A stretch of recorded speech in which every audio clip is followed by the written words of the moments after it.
Good evening, everyone. Corporate vampires hide your customers.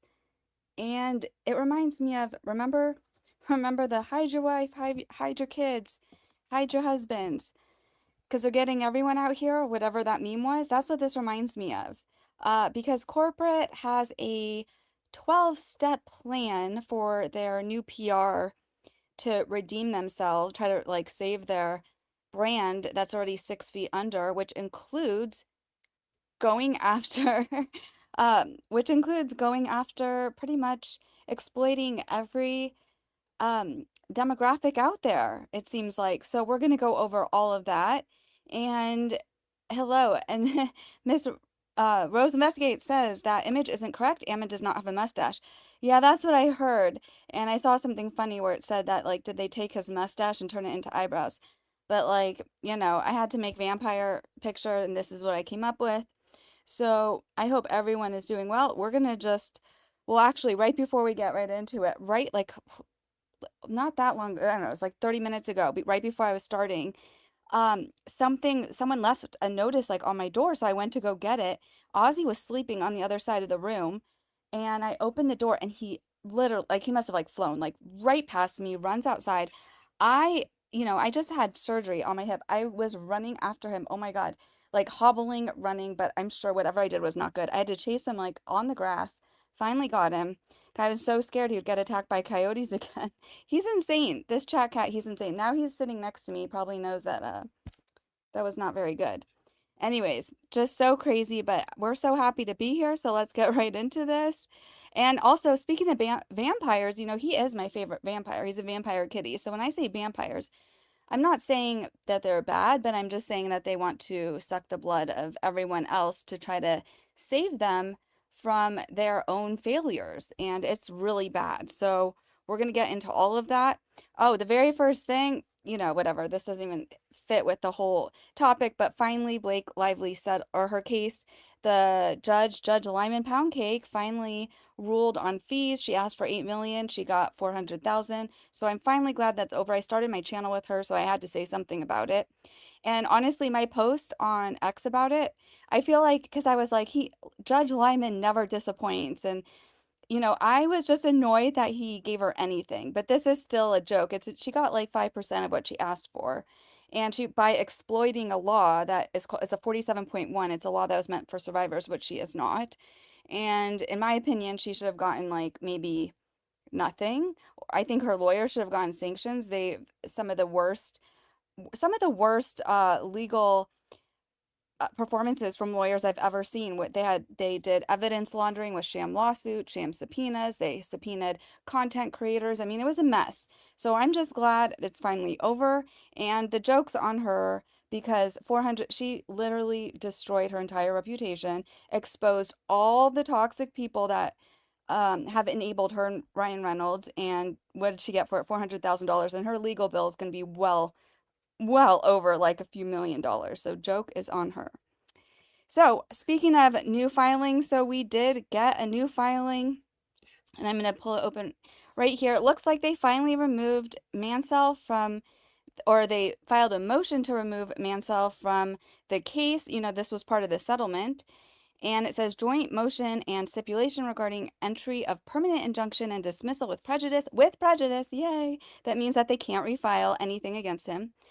And it says permanent injunction dismissal with prejudice of remaining claims against defendant Brian Mansell. So remember, Brian Mansell, they were saying, was like the RICO operator. He was like the P. Diddy.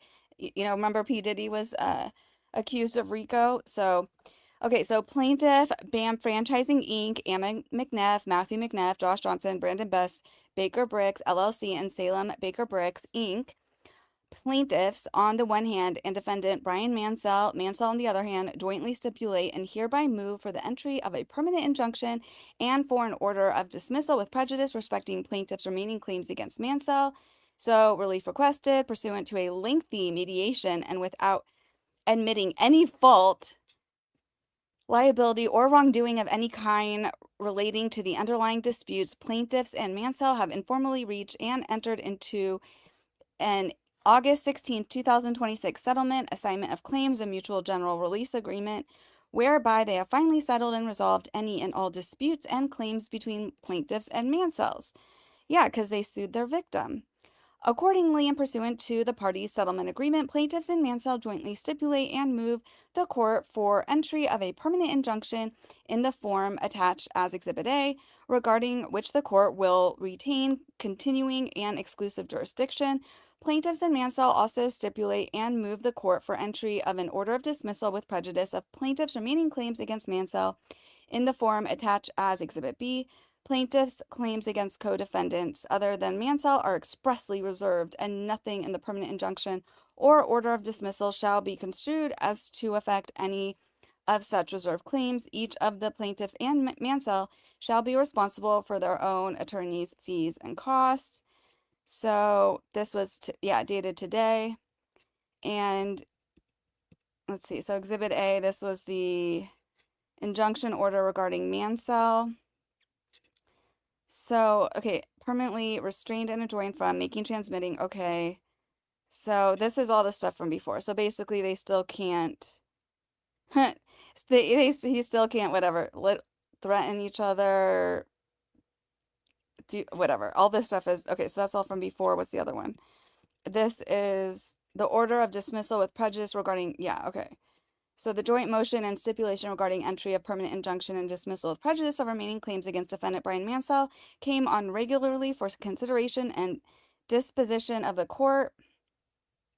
And this says, having considered the joint motion stipulation of the parties and finding good cause. Okay, so this was what they want the court to sign. So they wrote it up for them. And so they want them to say, one, except as relating to the permanent injunction against Mansell entered contemporaneously herewith, the court orders the plaintiff's remaining claims against Mansell as hereby dismissed with prejudice. The plaintiff's claim against co-defendants other than Mansell are expressly reserved. Each of plaintiffs and Mansell shall be responsible for their own attorney's fees and costs herein. In connection herewith, the court also enters a permanent injunction against Mansell as more particularly set forth in the joint motion stipulation dated, okay, whatever. So that was it. Nothing like that groundbreaking. Yesterday he kind of announced, I think it was on Echo Based Network maybe, or maybe it was a different interview, or maybe it was that yesterday or 2 days ago? I think it was 2 days ago. He said that the check had, they could see movement. So like there was movement with the check, but he still hadn't gotten it on Tuesday. So I don't know about today. But that was that. And then, oh yeah, new website, who's this? So did you guys see today that BAM is releasing, and they released their new website? Have you seen? It's really bad. And their blog. And this is just the beginning, because we're going to go to the BAM map and we're going to see what they think that they need to do to fix their brand. And it is so, it almost seems like a joke. Like I can't even imagine what it was like seeing this stuff. I can't imagine the franchise owners. So we're going to get to all of that. Oh, you guys aren't on the screen. Hold on. But I just want to show you their new website. So actually, that was their blog. Hold on. Okay, so this is their new website. And it says your premier reseller of Lego sets, minifigures, and products. And then it says Bricks and Minifigs is your hub for building, buying, and trading. Find your store. So then they have all these, probably really real reviews, probably not fake reviews. And it looks so bad because like there's these quote things, like the quote symbol like on the top of it, but not on the other side. So I'm like, what kind of like reviews are these? Like this seems so fake. Yeah, I don't know how to explain this. Then they have some pictures and and so there's two things that stood out. Oh, so we're gonna also look at the blog. Hold on, let me show you the blog real quick. So they also updated the blog. It looks so bad. Like this looks terrible. Like the font of your tabs should not be bigger than the the headline. Like the headline looks smaller, like a smaller font. It says, "What's new? Blog." And so, they have they have the Tattle. The Tattle post is one of the top ones now, and you have to actually go pretty far down to see the Bricks and Minifigs determined to find amicable resolution with Mansell family. to get to, so all of those things are now like hidden, it looks like. Um, Not in the very front of the page, which, that's their prerogative. But you know what I found interesting? So when I was looking at the website, we're gonna go back to this. I thought it was weird, and maybe it's just me. I hadn't noticed this before, but see how they have like the R with the circle, like this trademark for the bricks and minifigs? I mean, I kind of saw it on their logo up here, but I've never really seen it. It could easily just be me missing this, but I never really saw it like when they just write bricks and minifigs, you know? Um, that was the first time I had really seen it like that, and I don't know why. Maybe it was the font, like it really stood out to me. Let's see if it was anywhere else on here. Yeah, see, because they don't do it everywhere. Like it's not on this part. So I don't know if that's just me. Because then I was like, wait, why are they doing that now? And so then I just looked it up because you can look up, trademarks and stuff. And then this might be crazy. Just might be like not a whole nothing. It probably is a nothing burger, but it was just interesting to me because then I was looking up like all the trademarks and whatever. And remember this one down here, this bricks and minifigs, the one that they use for the we steal from old people? Look, this trademark, it says dead, canceled. So remember when they were trying to tell, didn't they try to tell Reckless Ben that they were using their logo or something? And it's trademark? Because that's not what this says. This says that it's been canceled. Sorry, let me go to it. You can actually go, so you go, this is how you do it. Hold on.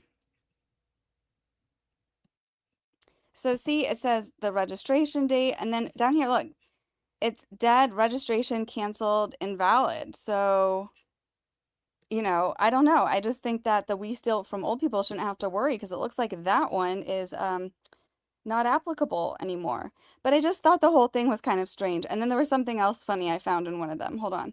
It was okay, so the one that they're using, hold on. Oh, hold on, these all here. So one of the lawyers that helped with one of them from Denton's, I guess they're not there anymore. So Ammon on March of this year had to file something saying that like they're now the attorney. It says owner holder not represented by an attorney for one of these trademark things. I just thought that was pretty funny. But anyways, that you can always find, and they have like when you look up these documents, I mean, there's a lot. You can look up like a notice of registration email, registration certificate, change of address, all these things they're trying to do all leave some sort of trail that like all these sleuths pick up. So Yodelay said it's expired because they forgot to renew it. Well, you would think if they were trying to tell Reckless Ben that they were infringing on their trademark or copyright or whatever, they would have updated it, but whatever. So it looks like he actually wasn't infringing on anything. So anyways, that's their new website, and it's just crazy to me that they would spend that much time and energy, trying to fix their, it looks chaotic. Honestly, it looks terrible. I think their website looks terrible. Um, Hold on. I have so many of these trademark things open because I was doing some research on it earlier. So let me go back here. Yeah, so I think personally, I think their website looks really bad. I think the font looks weird. I think this whole thing looks weird. And I think these quotes look weird. They're trying to give themselves their own reviews now. And it's going to get worse because now we're going to go to the BAM app and we're going to read some of those updates. And just be ready for it. So let me see how you guys doing. Rose is wild. Good to see you. I agree with DFJ, but the other part of me is glad it was less than I thought. I thought it would be 25 million since it was Lyman. That was the thing. That judge with that judge, I thought it would be more, but it wasn't more. So I mean, I thought it was good in a way that it was less, like he didn't just like split the baby and do 4 million, but it was still bad. Kenny says it's the end of an era. We came together because of that Biosh. I know, it's crazy. And then Lori Jane says, approved and denied in part is his favorite term. And I think that was the thing he always would, because he did everything to try to help give her what she wanted. Like he literally he bent over backwards for her. And that 47.1 should have never seen the light of day. So that whole thing's ridiculous. But hopefully in an ideal world, you know, there's still the Stephanie Jones lawsuit, and I hope that she ends up having to pay for all that. Christine says she got 0.01% of what her lawsuit was for. What a dumbass biatch. Yeah. So all of us, we've seen people exploit the legal system, and no one did it worse than Lively and her attorneys. But you know, BAM's pretty much up there. They're just really bad at it, including Taylor. Yeah. Flake says Mark. So Mark is doing, you know how he does those parody sites? So he's working on one for Ryan Reynolds. What is it called? Legally Mint? You know, like when he did the Mint Mobile? Yep, we call her Flake. That's Flake Lively. Well, that's one of the names. There's a lot of names. So it's good to see everyone, just making sure I'm all caught up. Sam says, you know, I'm glad Brian is happy, but it still sticks in my craw that Bam gets to walk away without accepting any responsibility. I know most suits end that way, but it's BS. Yeah, I agree, but it's backfiring. It's backfiring really bad because the thing is, if they had just accepted responsibility, actually apologized, and walked away, we would have been done. But they have done so many worse things since then. And it's kind of it's getting worse. So we're going to go into all of that.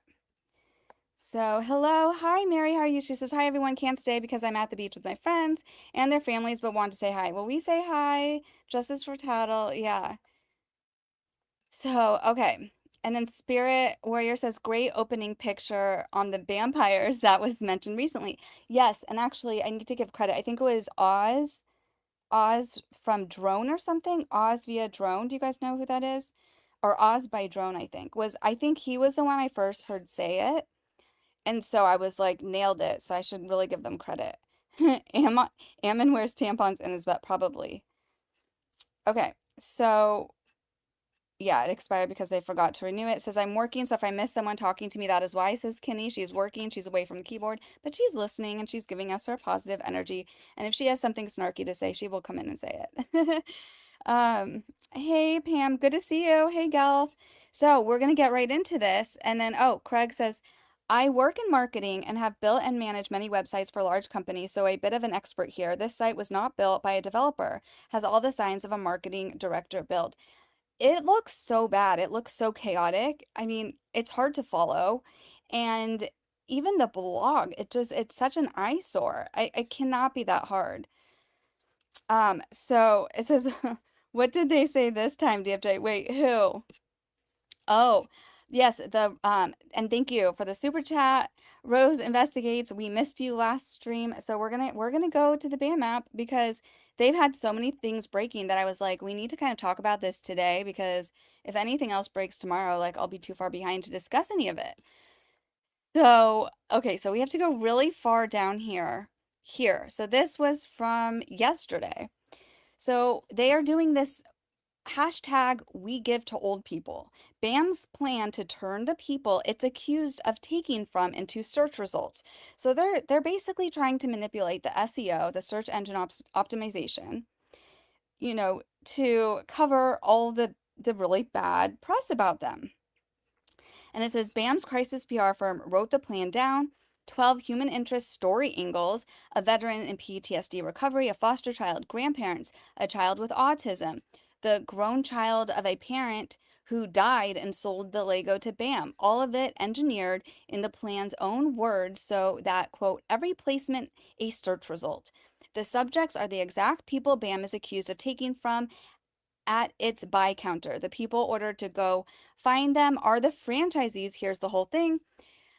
Yeah, so it says the plan stated objective, every story, a real person, every placement, a search result.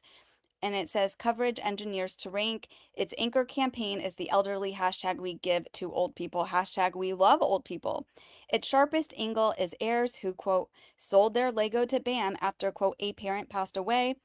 Okay, so this, oh, and that, yeah, so not only that, so one program, two halves in their words, and also they're going to their review removal services and removed from Google from its marketing lead at Town Hall, placements that must, quote, not read as promotional on the plan's face.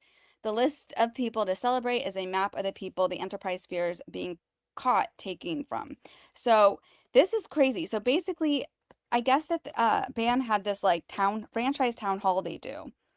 And this was one of the things that there was a lot of things that came out of it, but this was one of them. And it says every placement, a search result, a PR plan for a company that did nothing wrong asks for fair coverage. This one asks for something else. And it says on the title page, the objective is not journalism, it is the search index. So, okay, and the promise lasts one page. The plan's first angle proposes the story of customers' years-long hunt for a discontinued set, then annotates it. We sort of have this, sort of, a 2024 federal rule bans testimonials that misrepresent a real person's experience. The title page promises a real person. The first angle sort of has one. The plan does not stand alone. It's one half of a machine.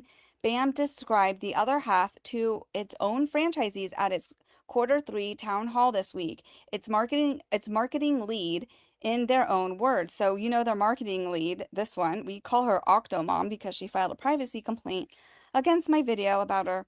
And she said, the other thing I'm going to be doing to rebuild trust is to enlist review removal services. I was hopeful many things would just be removed from Google, but we know there's some stubborn reviews out there. So, commitment to transparency, they want to review real reviews out there that are not favorable. So this is why I can't stand Octomom. And I tried, I tried to give her the benefit of the doubt. Even my video on her was rather tame, but I just was showing that she kind of spilled the beans all over LinkedIn that Bricks and Minifigs was a disaster months, over 8 months before Reckless Ben's video even dropped. So the fact that they're suing Reckless Ben for damages doesn't even make sense. And she kind of debunked that all on her own. And I could have left it there.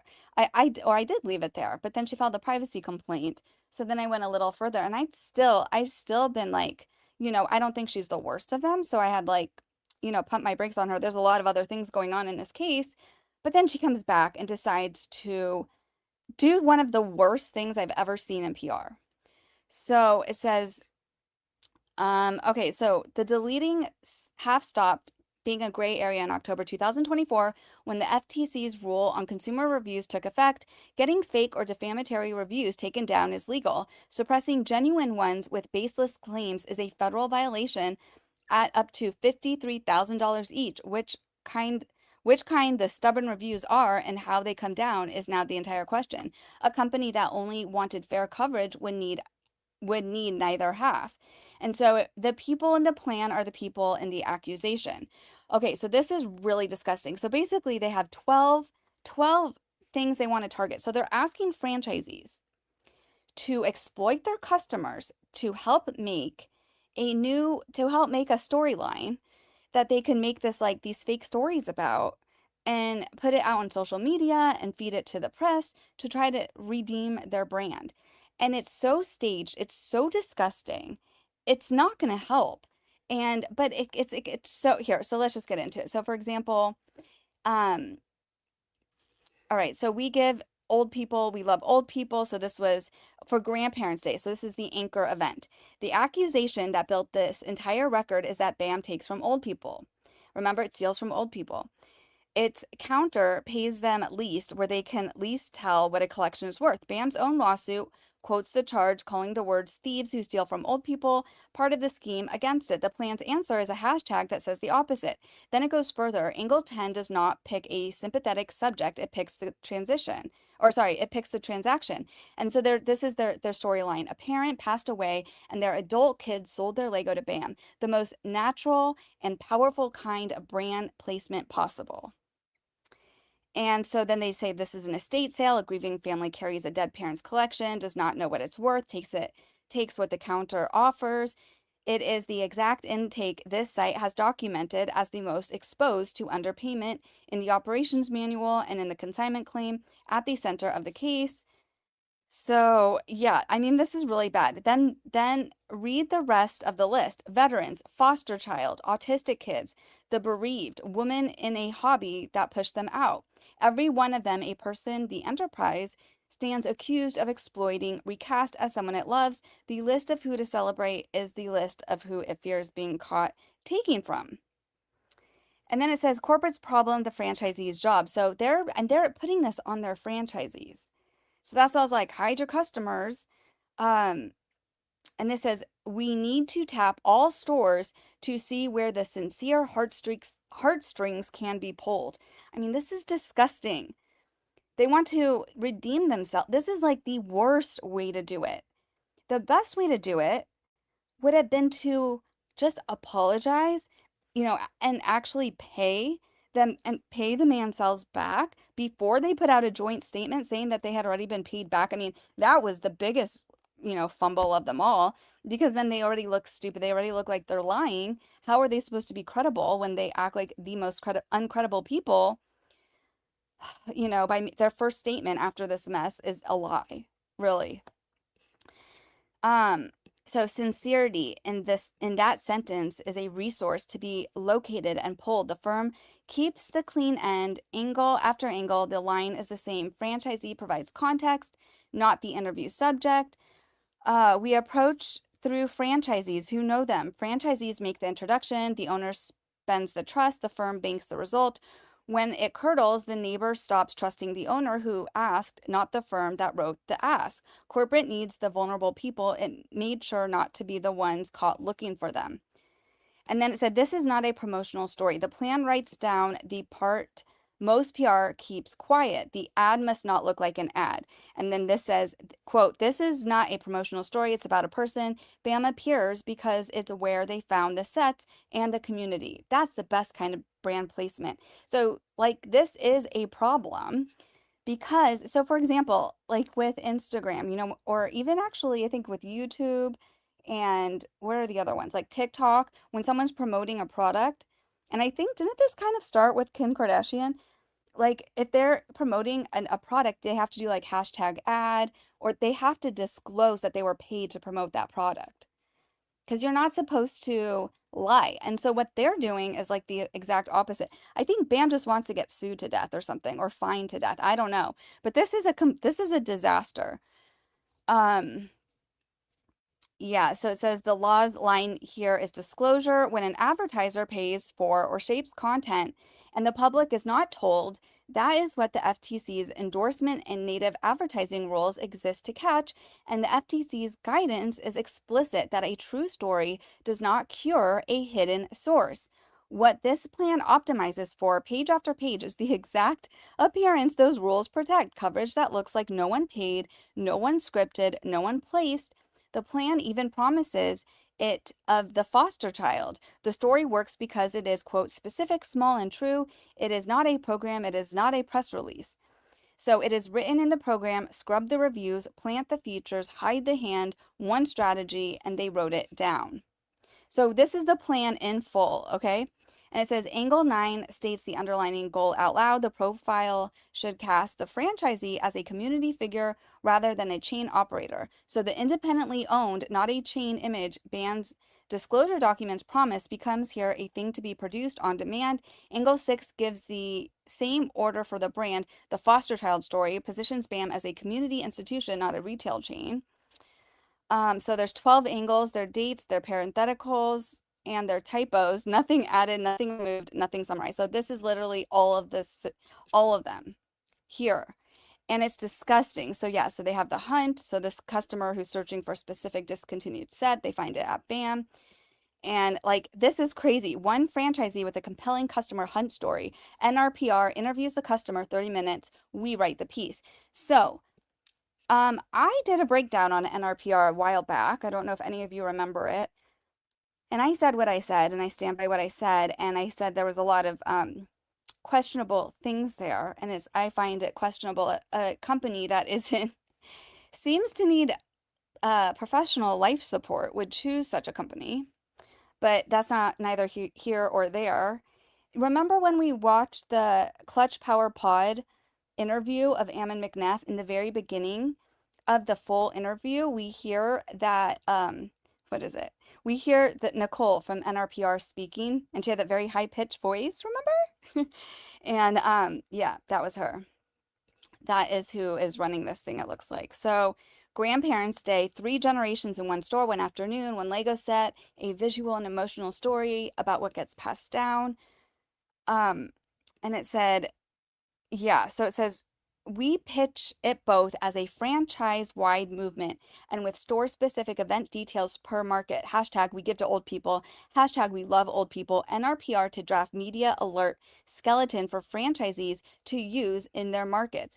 So, I mean, this is disgusting. Like, not only are the franchisees suffering from their terrible leadership, now they're having to do their bidding for you know, this really sketchy PR plan.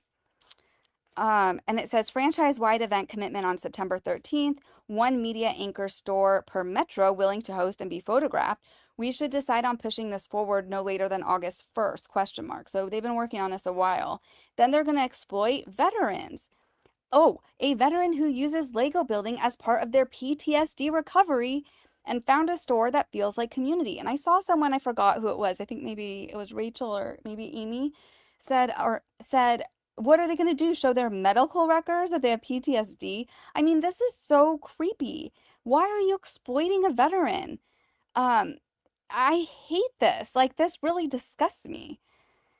Um, it says veteran mental health stories are among the most reliably placed human interest features in American journalism. The Lego as the therapy angle adds specificity and or I can never say that word. Specificity. How do you say that?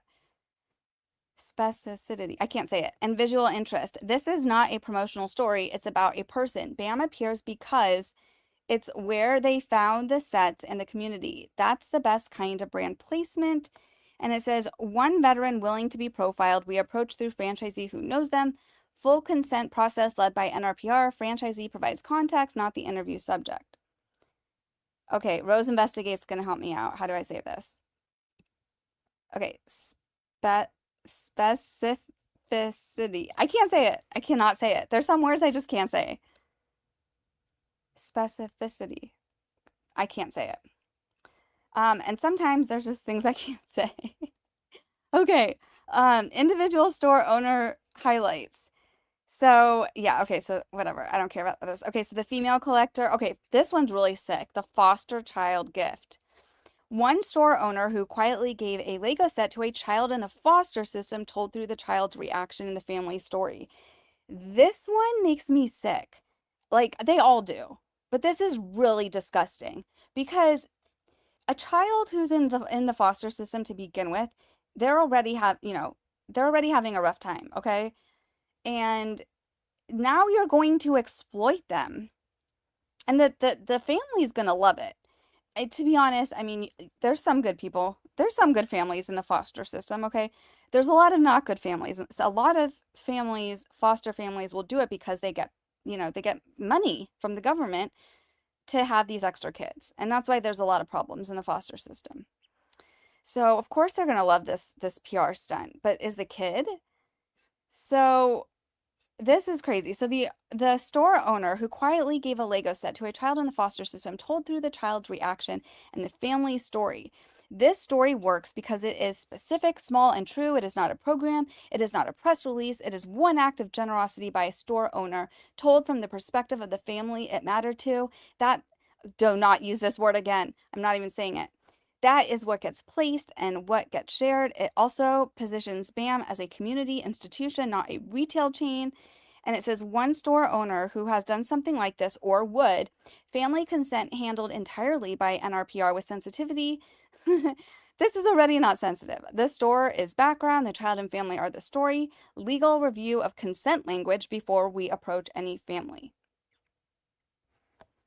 And then they're going to do ADHD and Lego for families, how hands-on building offers focus, calm, and social connections for children with autism and ADHD and the families who found a store that gets it. This is really disgusting because, I mean, where do we even start? There's a few stories already of people with autism who have come out that said that they were, told that their set was dusty and were given a very low quote for what their Legos are actually worth, the trade-in value. We also saw the BAM maps the BAM, the BAM maps, the Bricks and Minifigs operational manual that said that stores are supposed to give medical advice if parents push back on price to say that, you know, the Legos are good for autism and to guilt them into buying a more expensive set. So this is just really gross. And you know, I remember in one of Chrystal's interviews when she was saying how like with her store, well, a few things, but one of the reasons that they did the consignment, and this was also why the Mansells had agreed, was part of it was just for the community, you know. And I think it maybe was Sam pointed it out a while back that in that the demographics of that neighborhood, a lot of people like layaway is the only way they would ever be able to buy some of these dream sets. And so she was very, you know, those are the type of stories that naturally like have the community gravitating towards a person, right?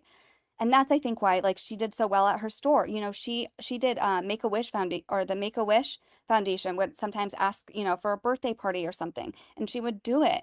Not something planted or placed like this. We even heard the story from Brian himself saying that like when he was in the store with his dad and they were like bringing some of the sets or whatever, and there was a kid in there who was looking at one of the sets and it was real, you know, one of the more expensive ones, and the dad was like, I don't know. And Mr. Mansell, Brian Mansell's dad, Ed Mansell, told told Chrystal and Brian, they're like, just give that one to the kid. And they just gave him one of the sets. Like it was, you know, those are natural. Those are stories that like make you gravitate towards someone. But these placed stories that exploit some of the most already exploited and some of the already the most vulnerable is disgusting. And I don't know how we're gonna do it, you guys, but we need to make sure that the local press, anywhere that these franchisees are kind of made aware of this, I think, in a way. I don't know. Because I don't want them to be fooled with a story that was like planted. And I think that, you know, this sucks for the customers and it sucks for the franchise owners, in my opinion.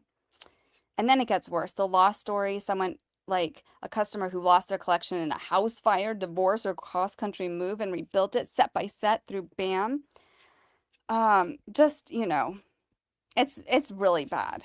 This one, building as therapy, adult customers who use Lego building to manage anxiety, depression, or burnout, and the emerging science behind why it works. I don't think Bricks and Minifigs is the one who's supposed to explain to us the science, okay? They can't even explain anything basic. And so it's really bad. And so here we have the BAM map says there is a federal rule for each half. The rules have names. The suppression half sits under FTC's Rule on the Use of Consumer Reviews and Testimonials, 16 CFR Part 465, in force since October 2024. No fake reviews, no bot reviews, no undisclosed insider reviews, no review suppression, with civil penalties up to $53,000 per violation. The placement half sits under the FTC Act and endorsement guides. An endorsement that hides a material connection or advertising formatted to conceal that it is advertising is deceptive, regardless of whether the underlying story is true. So my follow-up question to that is who do you guys know who enforces that? Like who enforces that type of thing? Like how how are they how are companies like held responsible for if they violate this? Does anyone know? Yeah, so this is also part, okay.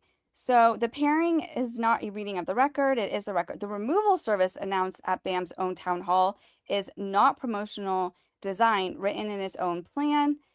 So, yeah, and says what the plan does not say, the plan never tells the outlet it is being handed a placement. It never tells the veteran, the foster family, or the grieving heir that they are being sourced to move a ranking. It never mentions that the warm buy counter in the story is the same buy counter in the lawsuit. It never says who is left holding it when the fragile customer story is placed and then travels.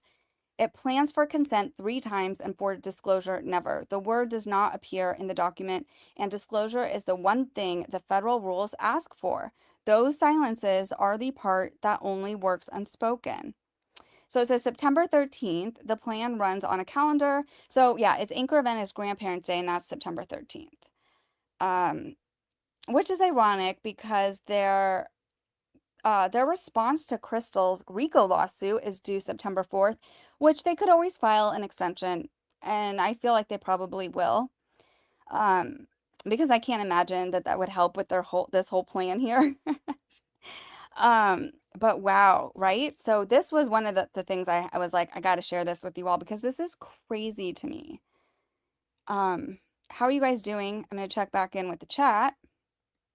And I know some other channels had read that already, but like, I wanted to share it and share, and this has been, I remember seeing it when it was first dropped, and it still has like ate at me since then. Because I was like, I cannot believe that they're actually putting this in writing. Um, oh yeah, we'll go back to that in a second. But hold on. So let me go to the chat. How are you guys doing out here? It says, uh, Bryson says, I bet he was getting bullied in public and he's trying to blend in now. Oh, the mustache ran away. This is the mustache has met Occam's razor, it seems. According to insiders, he glued the mustache to his balls and he's still wearing it around privately. I don't know. Yeah, Stan Lexi says the 12 Angles LLC. And targeting ADHD and foster kids is kind of deranged. It's so deranged. So it says, Rose Wild, I just came in and this is who I thought was on the thumbnail. Who? Okay, so hashtag step on the bricks, right? Kaylin says, we'll meet BAM's PR with step-by-step PR. So that's true. Oh, Sam says, Chrystal did a lot of these things, but she did it because she's a good person and not looking for a promotion, right? And that's how you build good rapport with your community. And some of these current franchise owners, they probably already do have good rapport with their community, but when you exploit someone like this, it's not very good. Hi, Lori Jane. She says, hey, everyone, I'm just listening in the background. Well, thank you, Lori. It's always good to see you. Out of my backyard, Rose. Okay, so I want to show you guys something, actually. Yeah, I have to show you two things. So one, well, it was going to be way later in the slides, but I'll just show it now because it's already in the description. But the step-by-step thing. So basically, I don't know who made this. Hold on one sec. Sorry, I just lost oh, here it is right here. So I don't know who made this, but it was sent to me by a little bird. And it appears, so someone is trying to, I guess, trying to get this Lego set up, I don't know, picked up by Lego. So I guess you can submit ideas and then Lego might pick it up, right? And so right now there's 143 supporters. You want to try to get a lot. This was just put up yesterday. It looks like August 26th. And, this looks like Tattle and Tail, right? So if you have the link is already in the description of this video, and I'm going to show this again later in the stream, but I just thought maybe it's appropriate to bring up now because some people in the chat have mentioned it. So if you have a Lego account, basically you'd go in and I guess vote for it and you could put comments, but I was given strict instructions and I mentioned this in the description. So you can vote for the Parakeet, but like you can use a hashtag like step by step, but stay away from mentioning BAM or Tattle or brick by brick because Lego stays away from controversial topics, which is so pathetic of Lego, really. I mean, it makes me like really not like them because this is really bad. And especially, if we go back to that PR campaign, they're using Lego. They're not saying like bricks or minifigs. They're using Lego to exploit all those people. Like that's kind of the main part of the story. So I don't know, but anyways, regardless, those are kind of the rules if you want to support it. And we are gonna go. Okay, so we have one more topic to cover really quick. And sorry, here I can throw it in the chat. I sometimes if I throw links in the chat like this, then I lose people because then they get distracted. But it's all good. You guys can go vote for that if you haven't already, or if you don't have a Lego account. And I thought it was really cute. So well done to the creator, WM337. And I'm gonna go. Let's see. Are we sharing this one? Yeah. Okay. So we're back here. So I said new website. Who this? So we covered the website. Oh yeah, and I said bricks and minifigs lies without apology. Again, I did a video on it, and that sometimes it depends how I do it in iMovie. Sometimes, like if I don't press the lower volume for all clips, like the sound will get messed up. But sometimes also if I do it, the sound gets messed up. No matter what, it never sounds the same after it's like downloaded to when I put it on YouTube. It just sounds different every time on YouTube. So I'm gonna have to figure out a setting where it doesn't get switched like that. Because I made a video about the lie, all the lies about the apology. Um, because they kept telling us that they apologized. We apologized to the Mansells, but we found out they never actually apologized to him. And so, I was gonna play the clip. Did you guys see my clip about the apology? All you YouTube content creators, you're probably going to want to make a video about this. Just letting y'all know. So, what kind of apology did you really get? Unqualified? That is the apology. The apology you received is the PR statement, that the joint statement that you were dealing with. Again, to be fair, maybe it's still coming. I'm not all that great with words. I'm just a lowly 10th grade history teacher. Okay. BAM has issued an unqualified apology to the Mansell family. Has. Past tense. They've already apologized. They didn't do that. So, but that's how you received the apology as part of the joint statement. They put that in there. Don't F with justice. She says this lowly YouTuber already covered that apology. BAM has issued an unqualified apology to the Mansell family. Is this the unqualified apology, or is it something separate? BAM has apologized to the Mansells for the loss and pain suffered from the events surrounding the dispute. We apologize to the Mansells for the losses and the uncertainty they faced, and we're grateful for the partnership in reaching this outcome. I'm going to call it a partnership. They're telling us that they apologize to him. They should be making a public apology to him. You guys, they sued their victim for RICO. So I just hope they paid him a lot of money, and I'm guessing they probably did, because he's probably just like, say whatever the hell you want. I'm over it, and I'm going to say whatever I want. And that's how we're going to do things. It wasn't, to me, did I miss it? Did they make it a public apology, or did they just say, we have apologized to the Mansells? And it sounds like we've apologized to the Mansells, but it's not like we are genuinely sorry to the Mansells. BAM may elect to pursue those claims against those responsible. Oh, so they're going to pursue them against themselves? Yeah, so that was my video on the apology that they never actually submitted. Yeah, their unqualified apology. I mean, just to even say it's an unqualified apology, why can't they just be apology? So this is part of the problem. And Khaleesi said it in an earlier stream, and I kind of went off of it because she's like, they just need a mirror. They need to look in the mirror if they want to know what's the problem, what's going on here. And I was like, yeah, mirror, mirror on the wall, who is responsible for BAM's downfall? And it's BAM. If all these idiots would just look themselves in the mirror, they could solve the problem. And I said, no part 4 anytime soon, question mark. And then I said, we the people of Utah. Okay, so Ben did release a new video today. And he's getting so close to this channel. So we had talked, Ben did release a new video. So we had talked about this channel a long time ago. Hold on, I'm going to go to it really quick. So, okay, hold on. Let me just show it to you guys. Yeah, so we the people of Utah. So this channel, they say, yeah, they basically, one of the first videos they did on their channel was like exposing like the corruption in the LDS church, and then the corruption in Utah and in the Utah courts, and like really like crazy, like really deep, serious stuff. Like the one with, remember we covered David Levitt, the county attorney who had to end up fleeing to Scotland and is now like an influencer with a castle, but like he was accused of cannibalism and grape and all these other things. So, but this one, the Shadows of Power one, is like one of the most, like, if you are interested at all in like the corruption with the LDS or whatever, I would definitely watch that one.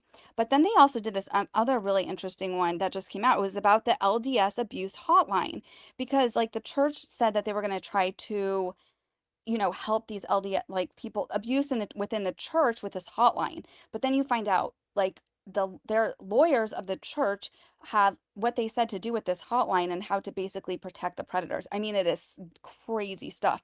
And they've done stuff on some of the schools there. I think they even did one on Provo. So I'm just like, Ben is like literally like, kind of dancing around the sphere of all the things they cover. And I'm kind of predicting at some point these two worlds are going to collide, because he covers a lot of the same things, like with the the cults, and then now this like human trafficking thing he put out today. But due to the major video he put out today, I don't think we're gonna get part 4 anytime soon, but I don't know. It's just my personal guess. Personal guess. Um, Hold on one second, I just got an email. Okay, so sorry, I just wanted to make sure that was nothing breaking. Okay, so then let's go back here now. We're gonna go back to the slides, back to the chat. And what else y'all saying? Oh yeah, someone asked what were you, oh, you said I came in late. What is this? Is this written somewhere? Yes, this was written by BAM Corporate. It was in their franchise town hall. We're gonna read more stuff from their town hall in just a second. Because it's crazy. Shout out to the BAM app. They posted a lot of stuff the past 2 days that's breaking. How? Michelle says, "Hey chat peeps, hit the like and show DFJ some love. Let's get those likes super high." Well, thank you so much. So, anything else in here? Yeah, and then this says they think they can flood the internet with their agenda better than we can. I know they still don't understand how the internet works. So that brings me to the next topic. So we're gonna go to Christina. Are you here? Can you turn on subscriber mode? I don't know why it never turns on when I do it. I need to figure out if there's a way to default it there. Oh, you said BBQ Counselor did a video today about LDS. Okay. Yeah, apology with no string, sure, to rat on Chrystal. Yeah, but like there's nothing that he has that will rat on Chrystal. Brian did not authorize this apology. It was not a very good apology. Okay. So let's go to the next part. And I said, okay, BAM map. So we have to go back there with the other things. But I was just gonna say okay, so remind me, we're gonna go right back there, but BAM deleting the comment section, because you guys, so on Instagram, they are deleting the comment section, and it is so pathetic.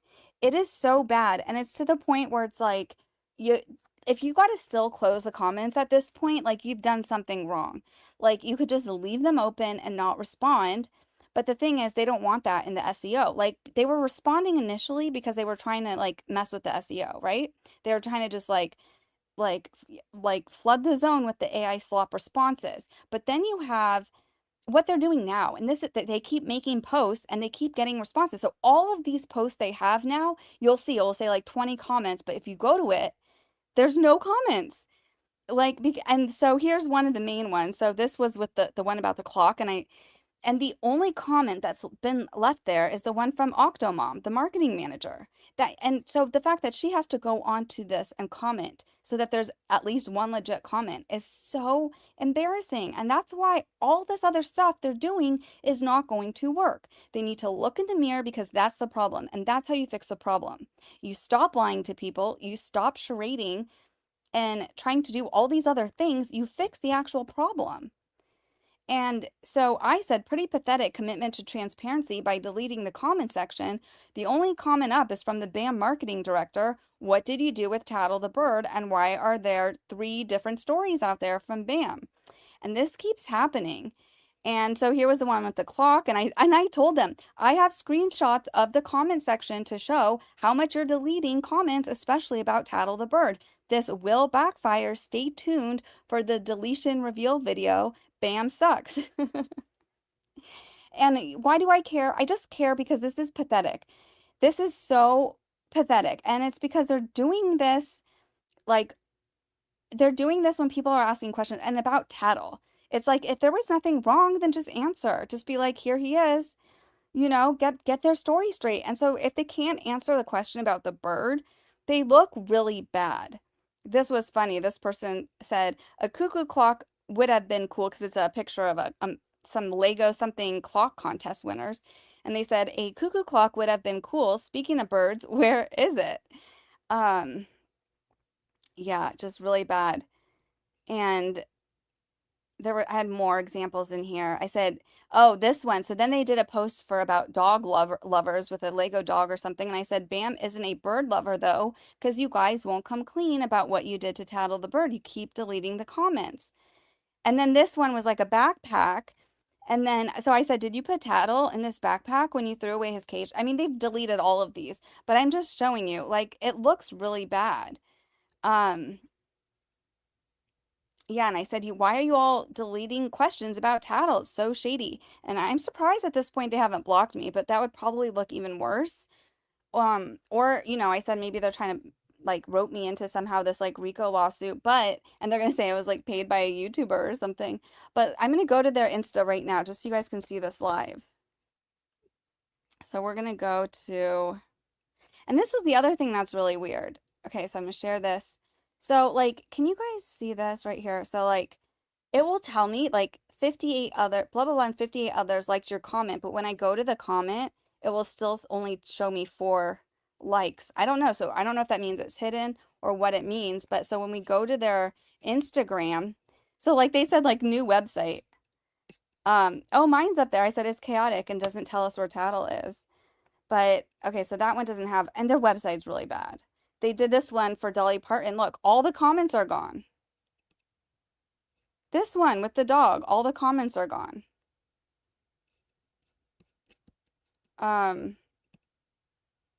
Yeah, there's no comments yet. Like every single post. This looks really bad. This is not good for them. And then again, so here was the clock one, and the only comment is still from their marketing director or director of marketing. Now they have a new one with flowers. So, and then sometimes there's the hidden ones, but they all get deleted. So this is just, it looks bad. The fact that they can't come clean or start over or own what they do is just really bad.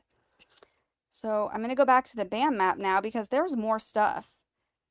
And actually, let me just make sure there's nothing else in my slides. Oh yeah, this one was funny too. Okay, we're going to go back to that. Let's go back to that. We're going to go back to the BAM map and then we'll come to this one. BAM map had a lot of good stuff today, you guys, or today and yesterday. I bet like this town hall sounds like it's crazy. Like I hope at some point can we get I'm sure there's a video somewhere, right? I want to see the whole video. All right, so what was the next one? The BAM's own stores blamed the scandal. Oh, yes. Okay.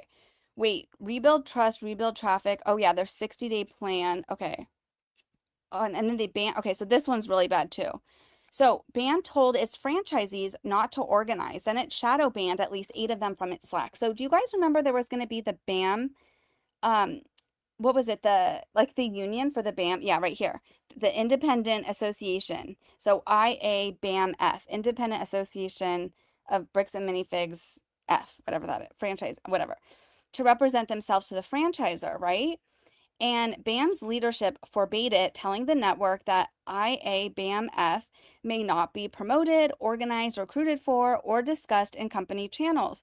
The stores tied to it then lost their access to BAM's Slack. The network BAM's own operations manual names as an approved way to reach corporate. Their accounts still show as active. The owners behind them cannot log in. So these are the 8 stores that have been shadow banned. I don't really know what that means. Does that just mean they can't log in? Like, does that mean they've been kicked out? Like, I thought shadow ban was like when you post on X, but like nothing, no one can see it. Like, if the owners can't log in, they can't even post anything, right? Uh-oh, what's going on? Am I buffering? I got the signal from Khaleesi. What does that mean? Is there no sound? What does this mean, Khaleesi? Circle of death. Okay. You guys let me know what's going on. Can you hear me? Is there sound? I'm good. Okay, you scared me with that, girl.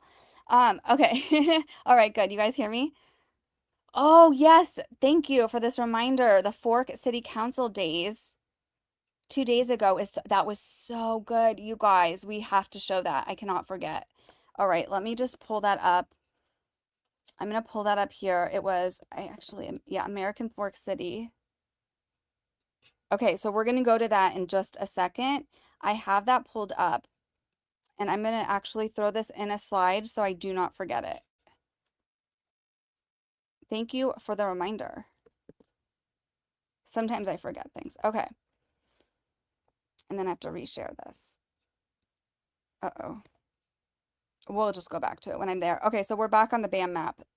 So, yeah, this is crazy. So basically, so these stores they can't log into the Slack. So remember also in Slack, no, don't worry. Khaleesi says, sorry. No, when I saw that, I just thought I was glitching or something. So no worries, we're all good. And there probably will be a glitch later on anyway. So you were probably just ahead of things. So anyways, so we have the Bricks and Minifigs, Apple Valley, Minnesota, Champlin, Minnesota, Durham, North Carolina, Huntersville, North Carolina, Pearland, Texas, Sarasota, Florida, Williamsburg, Virginia, and Woodbridge, Virginia. So yeah, Minnesota, North Carolina, Texas, Florida, Virginia. So those, and we know the only one I recognize on here is the Sarasota, Florida one, because remember, I think she was interviewed by maybe it was the EBN. And she also was the one who came out and, made the post how she wasn't supportive of the way that corporate was handling things. And they told her to take it down. And it appears probably threatened her. But now all these owners can't get into their Slack. And that's not a good thing. Remember, when they took over Chrystal's store, they locked her out of her Slack. So she had no records of anything. But little do they know, I mean, all of Slack's messages are backed up to Slack. So they can always subpoena Slack for any messages that try to get deleted. But this is really crazy. Like, so I mean, I think all these people are going to have a case against corporate. Like, you can't just lock them out because you don't want them to form a union. Like, they deserve to have a union at this point. Corporate is destroying their store, their livelihoods. Or they should just I think personally, I think they should all just like try to get out of their contracts. So it says, okay, so these owners can't log in. BAM's own operations manual names Slack an approved channel to reach corporate and make a communication failure a ground for termination. The franchise agreement makes the manual binding and lets BAM rewrite it all. Federal and state law name this conflict. The FTC's July 2024 action against franchisors that silenced franchisee complaints and Maryland's new law guaranteeing franchisees the right to associate. The outward half is already on the record here. The review removal service, the plan that coverage should read as anything but promotional in the scripted settlement replies. So yeah. That's not good. Every move they make is so stupid. I can't even get over it. Who they chose. The shadow ban tracks one thing, membership in IABAMF. BAM's leadership told the franchise network in writing that the association may not be promoted, organized, recruited for, or discussed in a company's channels. The stores it then cuts off are the ones tied to it. The FTC's July 2024 action and Maryland's new franchise association law, effective October 1st, 2026, both bar a franchisor from punishing franchisees for banding together. A ban that falls only on the members of a forbidden association is that punishment. Yeah, that's so bad. I don't know what you guys think, but like, that's a really bad look.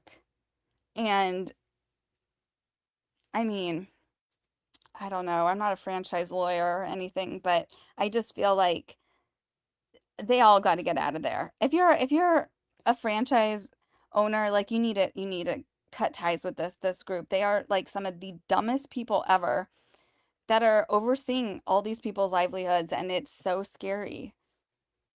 Okay, so it says part of a pattern. This is the fourth lever on the same instinct, and this site has documented the other three in BAM's own words. Its marketing lead said the company would enlist review removal services to get stubborn reviews off Google.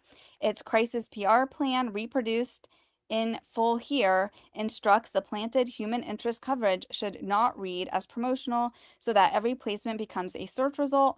When BAM announced a settlement, franchisees were handed a talking point script for the comment section, and the critical comments were deleted about as fast as they appeared. Remove the reviews, plant the features, script the replies, cut off the organizers. Yeah. So that's the only thing. So I've only followed the official accounts of BAM. Has anyone looked into any of these local ones? Yes. Stan Lexi, Sarasota is Relic's friend. Mm-hmm. Exactly. So then there's more though. We're not done yet. Okay, so rebuild trust. Wait, I just want, is this the one? Yes, okay. Oh, here we go again. I need to get a quick sip of tea. 1 second.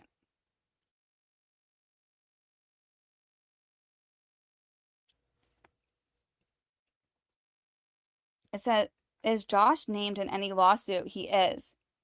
He is in the RICO lawsuit that BAM has against Reckless Ben and Victor, and he's also named in the Chrystal's RICO lawsuit against BAM. Oh, we have a super chat. Thanks for sharing, DFJ. Oh, you're welcome. Thank you for sharing it with me. I think it's a good idea. I hope Lego looks at this and makes this. I got so behind in the chat. I'm so sorry, you guys. Hello. And I think actually I saw, yeah, look at, here's the call in 99 says listening to streams while editing videos is harder than I thought, but I'm locked in now. Well, you guys have been working so hard and keep up the great work. We love all the videos and all the information that you guys are churning out. We love it. So, okay, and then you said, yeah, they are threatening Brian again for stating that he has not been paid when asked. Okay, so let's get to that. So this town hall sounds insane to me. This sounds absolutely insane. I hope there's a video. I think there has to be a video somewhere. So this franchise town hall, and this is where we also learned that Ammon lost his mustache. So this says rebuild trust, rebuild traffic, the BAM's 60-day plan. They are the same job. I'm going to go down here so it's a little bigger. And it says BAM asked its franchisees how corporate could best support them. The most common answer was about the crisis. BAM's reply was a 60-day plan, and its own title puts rebuilding trust and rebuilding traffic in the same breath. Every dated step on it is a way to change what the public sees. One of them is scheduled review removal. And yeah, so it said, okay, so the question and answer. At its Q3 franchise town hall, BAM reported back a survey of its own franchisees. The answers were not about product or supply or price. They climbed. So 20% said corporate could better support stores through national ads, localized support, and proactive strategies to drive foot traffic.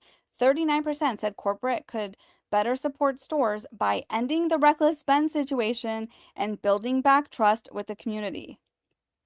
That says a lot. 43% said they only sometimes, rarely, or never get the support they need from operations. 54% said they are extremely unsure about BAM's long-term strategy and direction. And 81% said that their training does not prepare the store to operate effectively. And it said the stores were not describing a brand in need of polish. They were describing a business in trouble from the inside. The training to run the place, confidence in its direction, the support behind the counter, reading the 39% back to the room, its marketing lead, Octomom, put in her own words. She said, 39% of you said you want corporate to better support stores by ending all this garbage and helping us rebuild after this reckless Ben situation. Yeah. Then, in the very next slides, came the answer. A plan titled Rebuild Trust, Rebuild Traffic. Trust and traffic set side by side as if the same work fixes both. The answer was a calendar. So here's their calendar. Okay? So on August 19th was resolution. So that's actually not true. We saw it they did it today. It was filed today was the resolution. So they jumped way ahead to release their press statements and all that stuff. They said August 27th, new website, like as if this is going to fix the problems. And in fact, the website looks worse. It looks terrible. The blog looks chaotic. The font gives me a headache, and I don't know what else. It's just bad. September 1st, BAM passports, whatever the hell that is. September 8th is PR and BAM ambassador. Okay. So September 8th is coming up soon, you all. Maybe we should put out our own PR. And then September 16th, review removal services. So make sure you get your reviews in. Legitimate ones, no fake ones, only real ones. And then September 26th, first Brick Cities Convention, whatever the heck that is. September 28th, Texas pilot of Bamley Rewards. September 30th, updated brand guidelines. And then October 1st, Q4 begins. And then it says playbooks. So, it says the calendar opens the resolution dated August 19th, the settlement with the Mansell family. BAM did not frame it to the room as accountability, it framed it as content. Quote, good news, Fagan called it, that the company is, quote, sharing on socials. The trust rollout begins with a settlement repackaged as a positive story. Every step on it changes when a customer sees or hears about BAM. Two are the machine this site has already documented from BAM's own words, the review removal service, and that takes the negatives down. So September 16th. And the PR and BAM ambassador push that puts out the positives up on September 8th. Suppress and flood scheduled on a franchisor's own roadmap. The description says the rest in the marketing lead's own words. First, the suppression. So this is from Octomom herself. She says, quote, the other thing I'm going to be doing to rebuild trust is to enlist review removal services. I was hopeful many things would just be removed from Google, but we know there are some stubborn reviews out there. We want to help with this to rebuild your equity and your trust in your stores. I mean, that's really not how you do it, ma'am. That's just not how you do it. A genuine customer complaint on this plan is, quote, a stubborn review, and rebuilding trust means enlisting a service to take it down. Then the flood. So then this marketing director, Octomom, says, quote, we sent out gift cards to 3 ambassadors last week. And so we should be getting that content here in the next week or two. So they paid for content, right? And are those 3 ambassadors going to reveal that they got a gift card as a result of their content? Who are these channels? I feel like it's not going to be that hard to figure out. Anyone who does a positive Bricks and Minifigs story in the next week or two, it's going to look suspicious. The convention with no BAM on it. Okay, so here's another one. So this says, quote, it is franchise-led. We're doing it in partnership with him. I might give some feedback on the logo to make it look a little bit more distinct. The idea is that this convention will provide free booth space to all the local participants in the area from BAM so that you can make a profit. So what is this about? Oh, this is about their first Brick Cities convention. Okay. So who's the person? We're doing in partnership with him. Who's him? Okay, so they're gonna a franchise run event whose logo BAM will make more distinct and whose booths its stores fill for free, whose profits run to its stores. Okay. It says trust is a number they can move. A job of rebuilding trust in this plan belongs to the marketing lead. Pressed on the timeline, she named its real unit of measure and let slip what she would do if she could. So here's the quote from marketing Octomom. She says, if I had a magic wand, I would just wave away all the negative PR in a day. It's going to take at least 12 months to build back trust. If we get neutral sentiment, that would be a win. If we could get then more positive sentiment, that would be a win. So that's kind of like, if I was a franchise owner, I would not feel very confident by that. So she's saying it's going to take a year, and that, if they get to neutral, if the public sentiment is neutral on Bricks and Minifigs, like, that's a win. That's not a win. Neutral's not a win. This is really bad. So, yeah. And then here's another quote. So that's where, this is from Darren Hicks, who's the chief development officer. He says, that's where I like Caitlin to spend all her time, not chasing goofy Ben. We stopped advertising on Facebook. Why? Because wackos were out there. It was ridiculous. There was so much dust. This is so funny. The whole dust thing.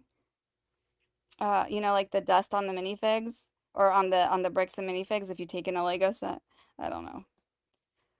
The stores asked to rebuild trust with the community. The plan rebuilds with what the community sees. When the dispute is treated as noise and its critics as wackos, the fix is naturally to turn the noise down and the brand up. This is the tell in the title. Trust here is a marketing output made the same way as traffic. Okay, so that's crazy, right? This is absolutely crazy. Are there any more updates? This is the update. So I'm going to refresh this. Yeah, today they asked the course to take it down. We got that. Oh, yeah. So then it says BAM's development chief pitched $700 million stores. BAM's own disclosure says the average store does half that. So they want all their stores to be making like, what, $1 million? What is it? 700 million, like $1 million or something by the end of the year. Like just numbers that don't make any sense. Yeah, right here.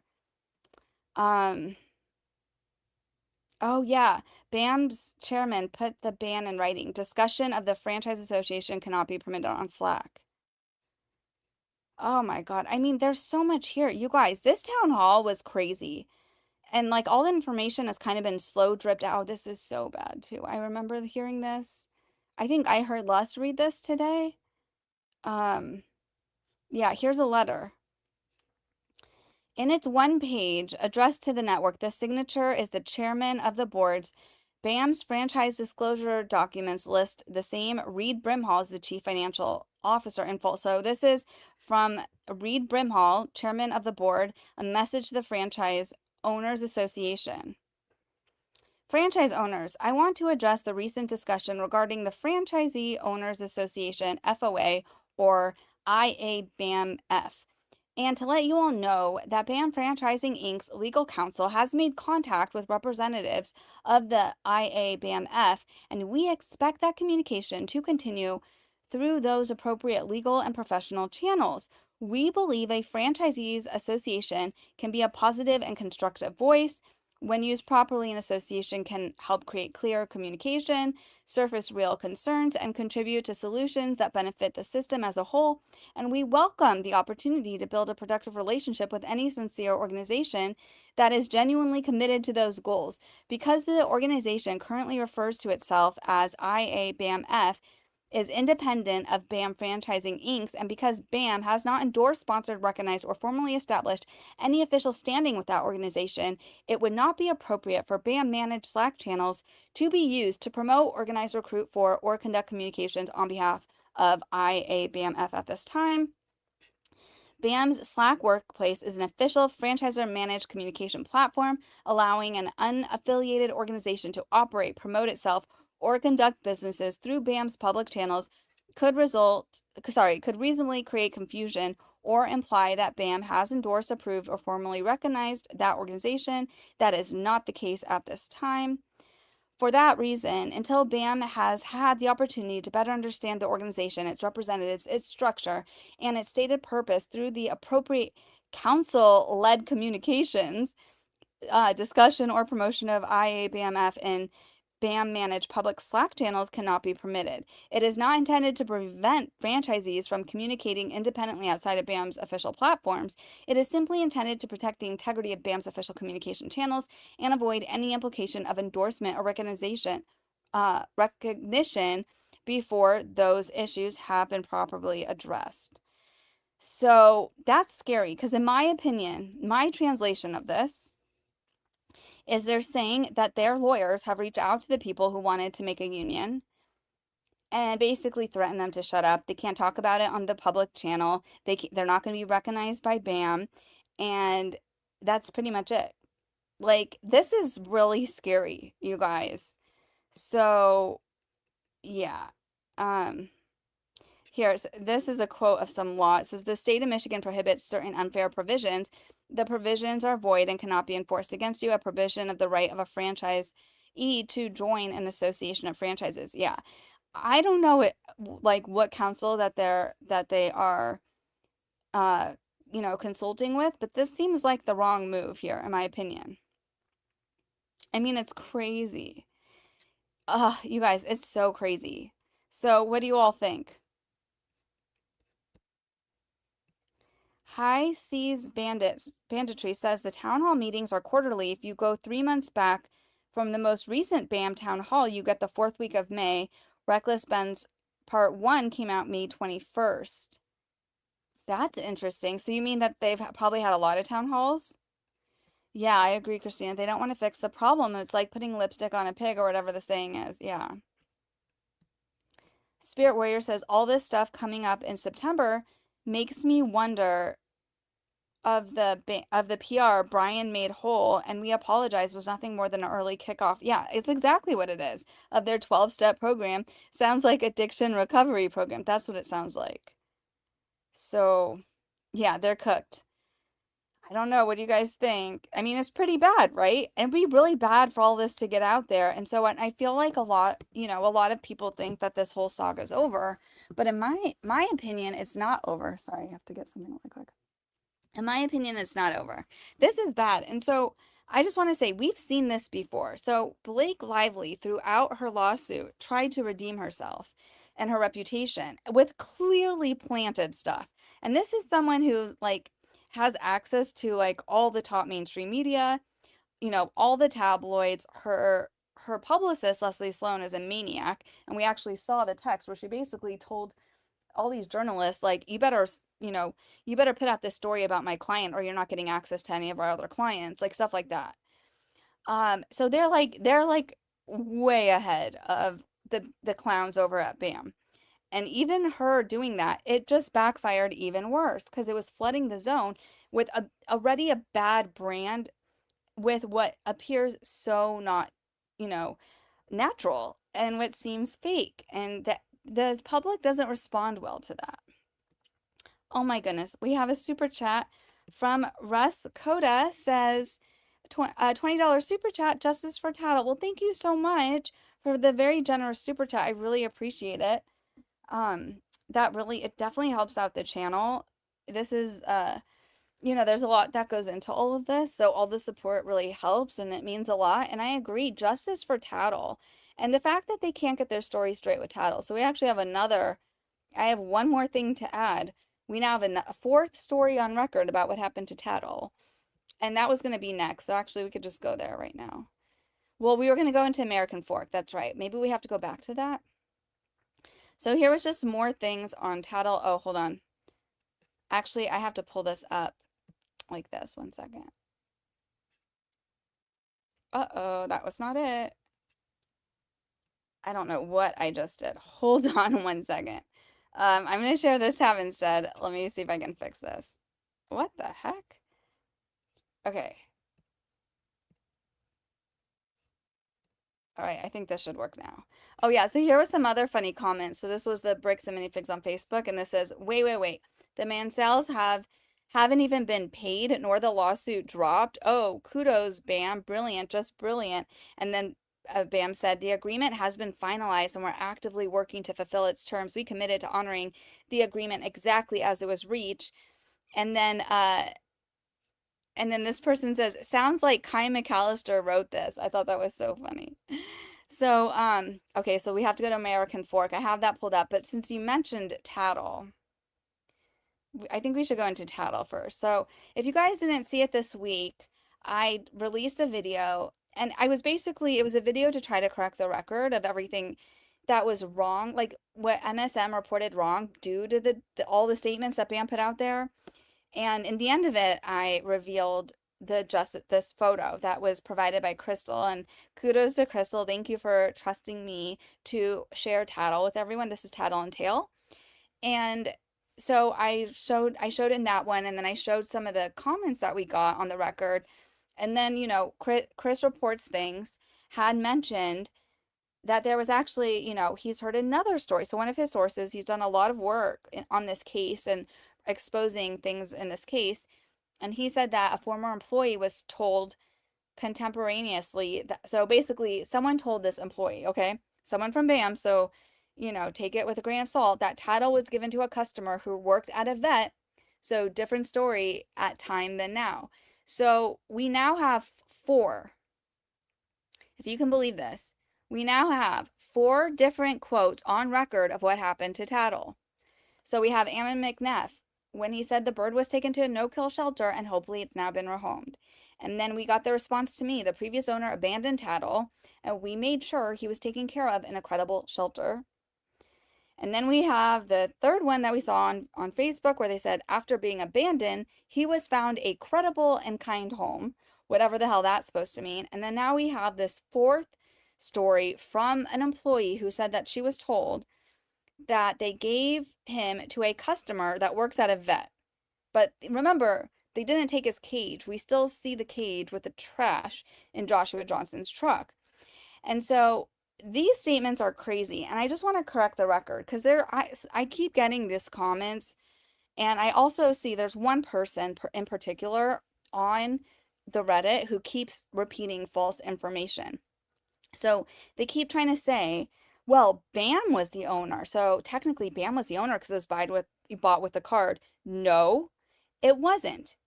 Use your brains, people. And I'm sorry, I should be a lot nicer about this because maybe you're confused because that's what they told Chrystal, and so she was saying that's what they told her. But they actually were never legally the owner.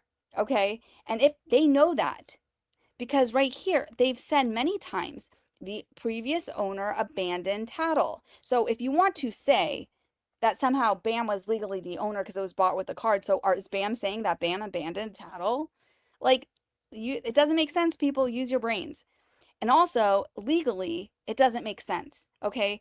Because when you adopt an animal or you purchase an animal, but I always say, please try to adopt, don't shop, you have to put your name. You cannot put an animal. I mean, sorry, you cannot, well, you can't put an animal, but you can't put an LLC or a company as the owner. Sometimes you even have to show your license. Like I think the SPCA, when I was there, I think you had to show your license so that we could know who was adopting what animals. And if anything happened or if it was returned, and so to say that BAM was ever legally the owner, no, they weren't. But they did tell Chrystal, they tried to tell Chrystal that like she couldn't take the cage or the food or anything because it was bought with the card. But they also told her a lot of things, that they could trespass her when they most likely would not have actually legally been able to trespass her had she called the police. But these are all things we learned after the fact. And we saw what little time she had when she was in the store to try to take care of business before Brandon Best hovered over her like a freaking criminal maniac. In my opinion, that's what he looked like. PH Tever said, do we have a good picture of Tattle? Well, I have this. This is the one I have right now. I don't know if you can see that. And actually, the shade, the blanket was red, but the red kind of made Tattle look a little more yellow. So, there's pigments in the feathers to make the green, like blue and the yellow make green, but like in certain lighting, it could throw off the camera.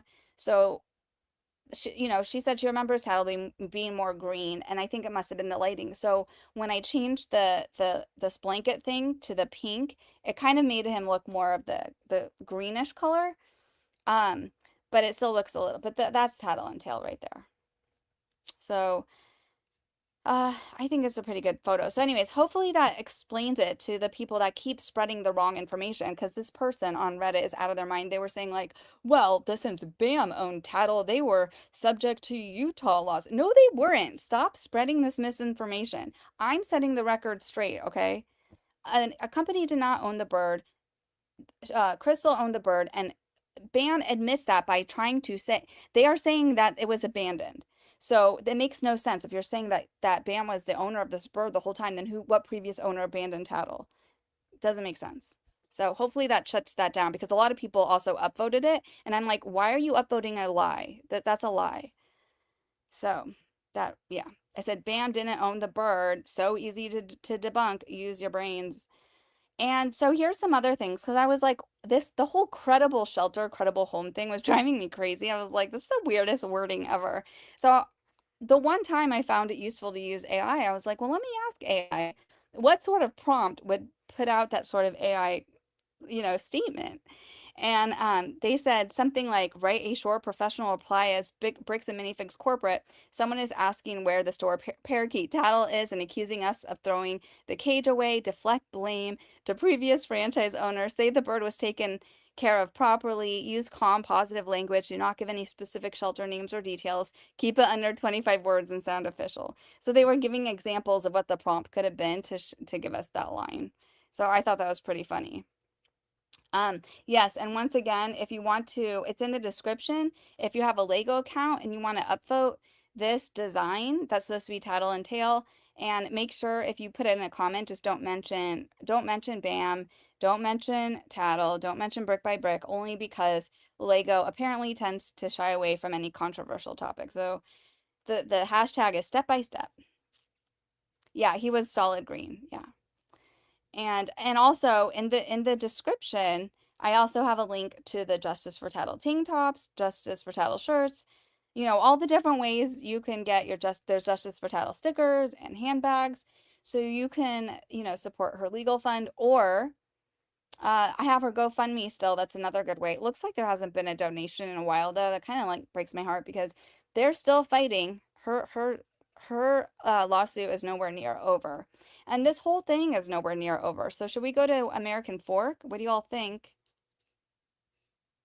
Okay, so I'm gonna go here. So they basically had public comment the other day, and we got a very special guest that showed up.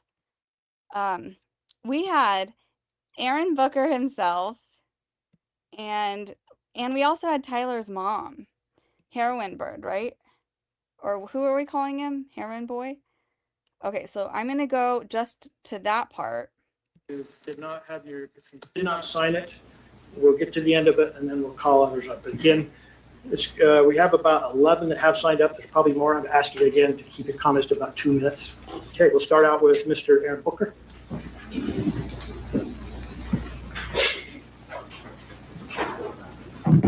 My name is Aaron Booker. I'm not a resident of American Fork.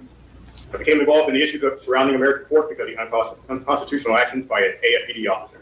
However, the more I look to the police department, the more I recognize a much larger systemic problem, one that appears to begin at the very top. Mayor Frost, the last meeting you asked citizens not to applaud or cheer. However, after reviewing footage from prior public meetings, including one from June 9th meeting regarding the city's gymnastics programs, I observed a much larger crowd repeatedly clapping and cheering throughout the meeting, and you said nothing. In response to my email regarding this discrepancy, you stated the following: city council meetings require reasonable standards of decorum so that everyone has the opportunity to be heard. Those standards apply without regard to the viewpoint being expressed. With that, I have a straightforward question for you. What really is the difference?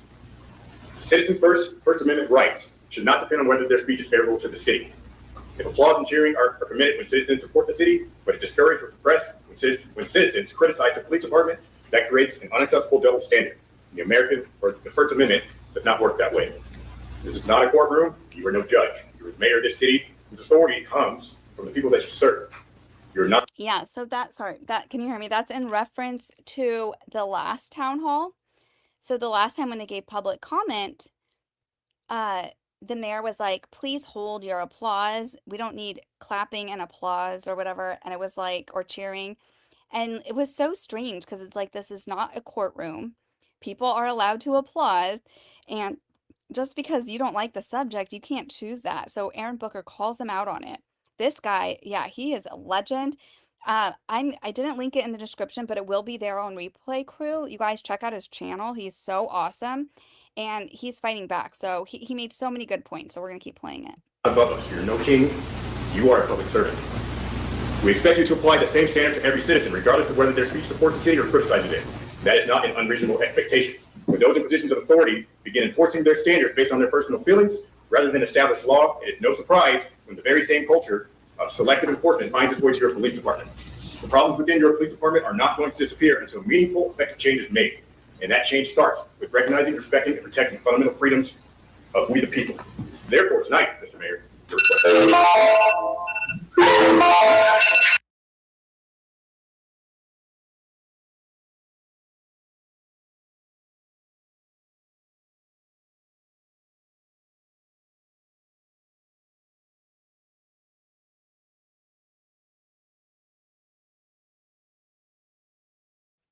So sorry I didn't unmute my mic.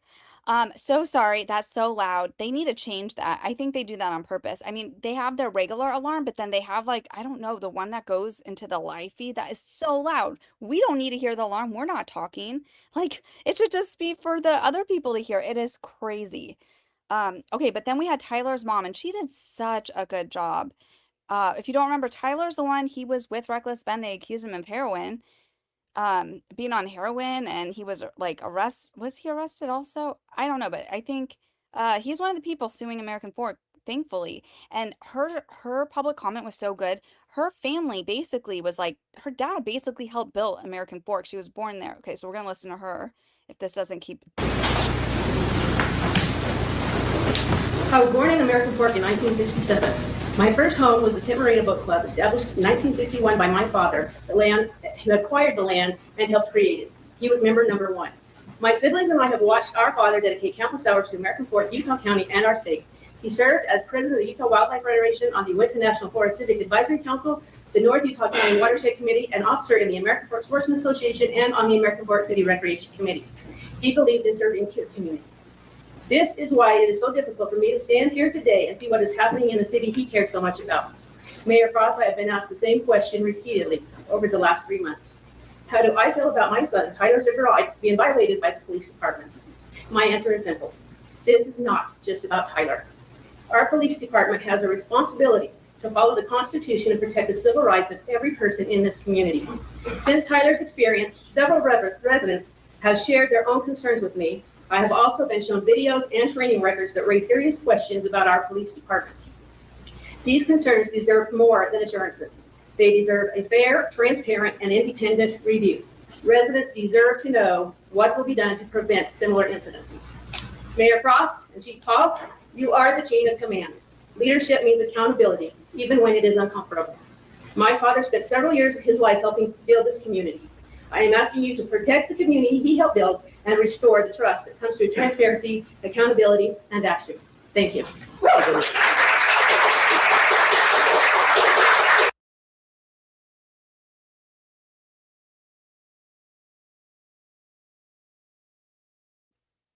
I love the crowd for cheering, you know, because they're not going to be intimidated. And it turns out that guy sitting there, this one, this is the Whisper ASMR chief of police right there. The one that endorsed all of his officers, you know, behavior, despite all the violations, put subtitles. Was there not subtitles? Oh, shoot. Sorry, you guys. Oh, I'm so sorry. Okay. Well, do you want me to replay Aaron Booker with subtitles? I'm sorry, I didn't see that till too late. You think you're gonna see this guy on with BJC one day? I would love to. I reached out to him as soon as I saw that Aaron Booker was suing American Fork. And you know, I would love to interview him because he just seems like, I don't know. I just feel like he's such a legend. He has to drive over an hour to get here. He knows his rights. And then so we have another person. So you're going to recognize this guy because he has spoken before. Oh, the tall one. Let's see if it'll play over here. Cover your ears really quickly. Hold on. Have an American Fork. I am with a Facebook group that has over 1,000 members. A couple of other local cities have RC parks for radio controlled RC cars. West Valley has one, Lehigh's building one, and I was just wondering if you guys were going to put one of those in the works for Archive Park or JC Ball Park or anything like that. Not this guy. It's the one after him. So, Not aware of any, but we have a committee. Okay. Councilman Taylor is chair of that committee. Sweet. He didn't a part of that. okay, I will get in touch with you. Thank you. All right, Daniel Soroka. Daniel?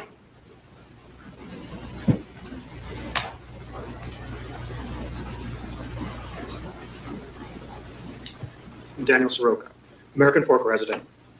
I'm calling for you guys to restore the public trust in our police department.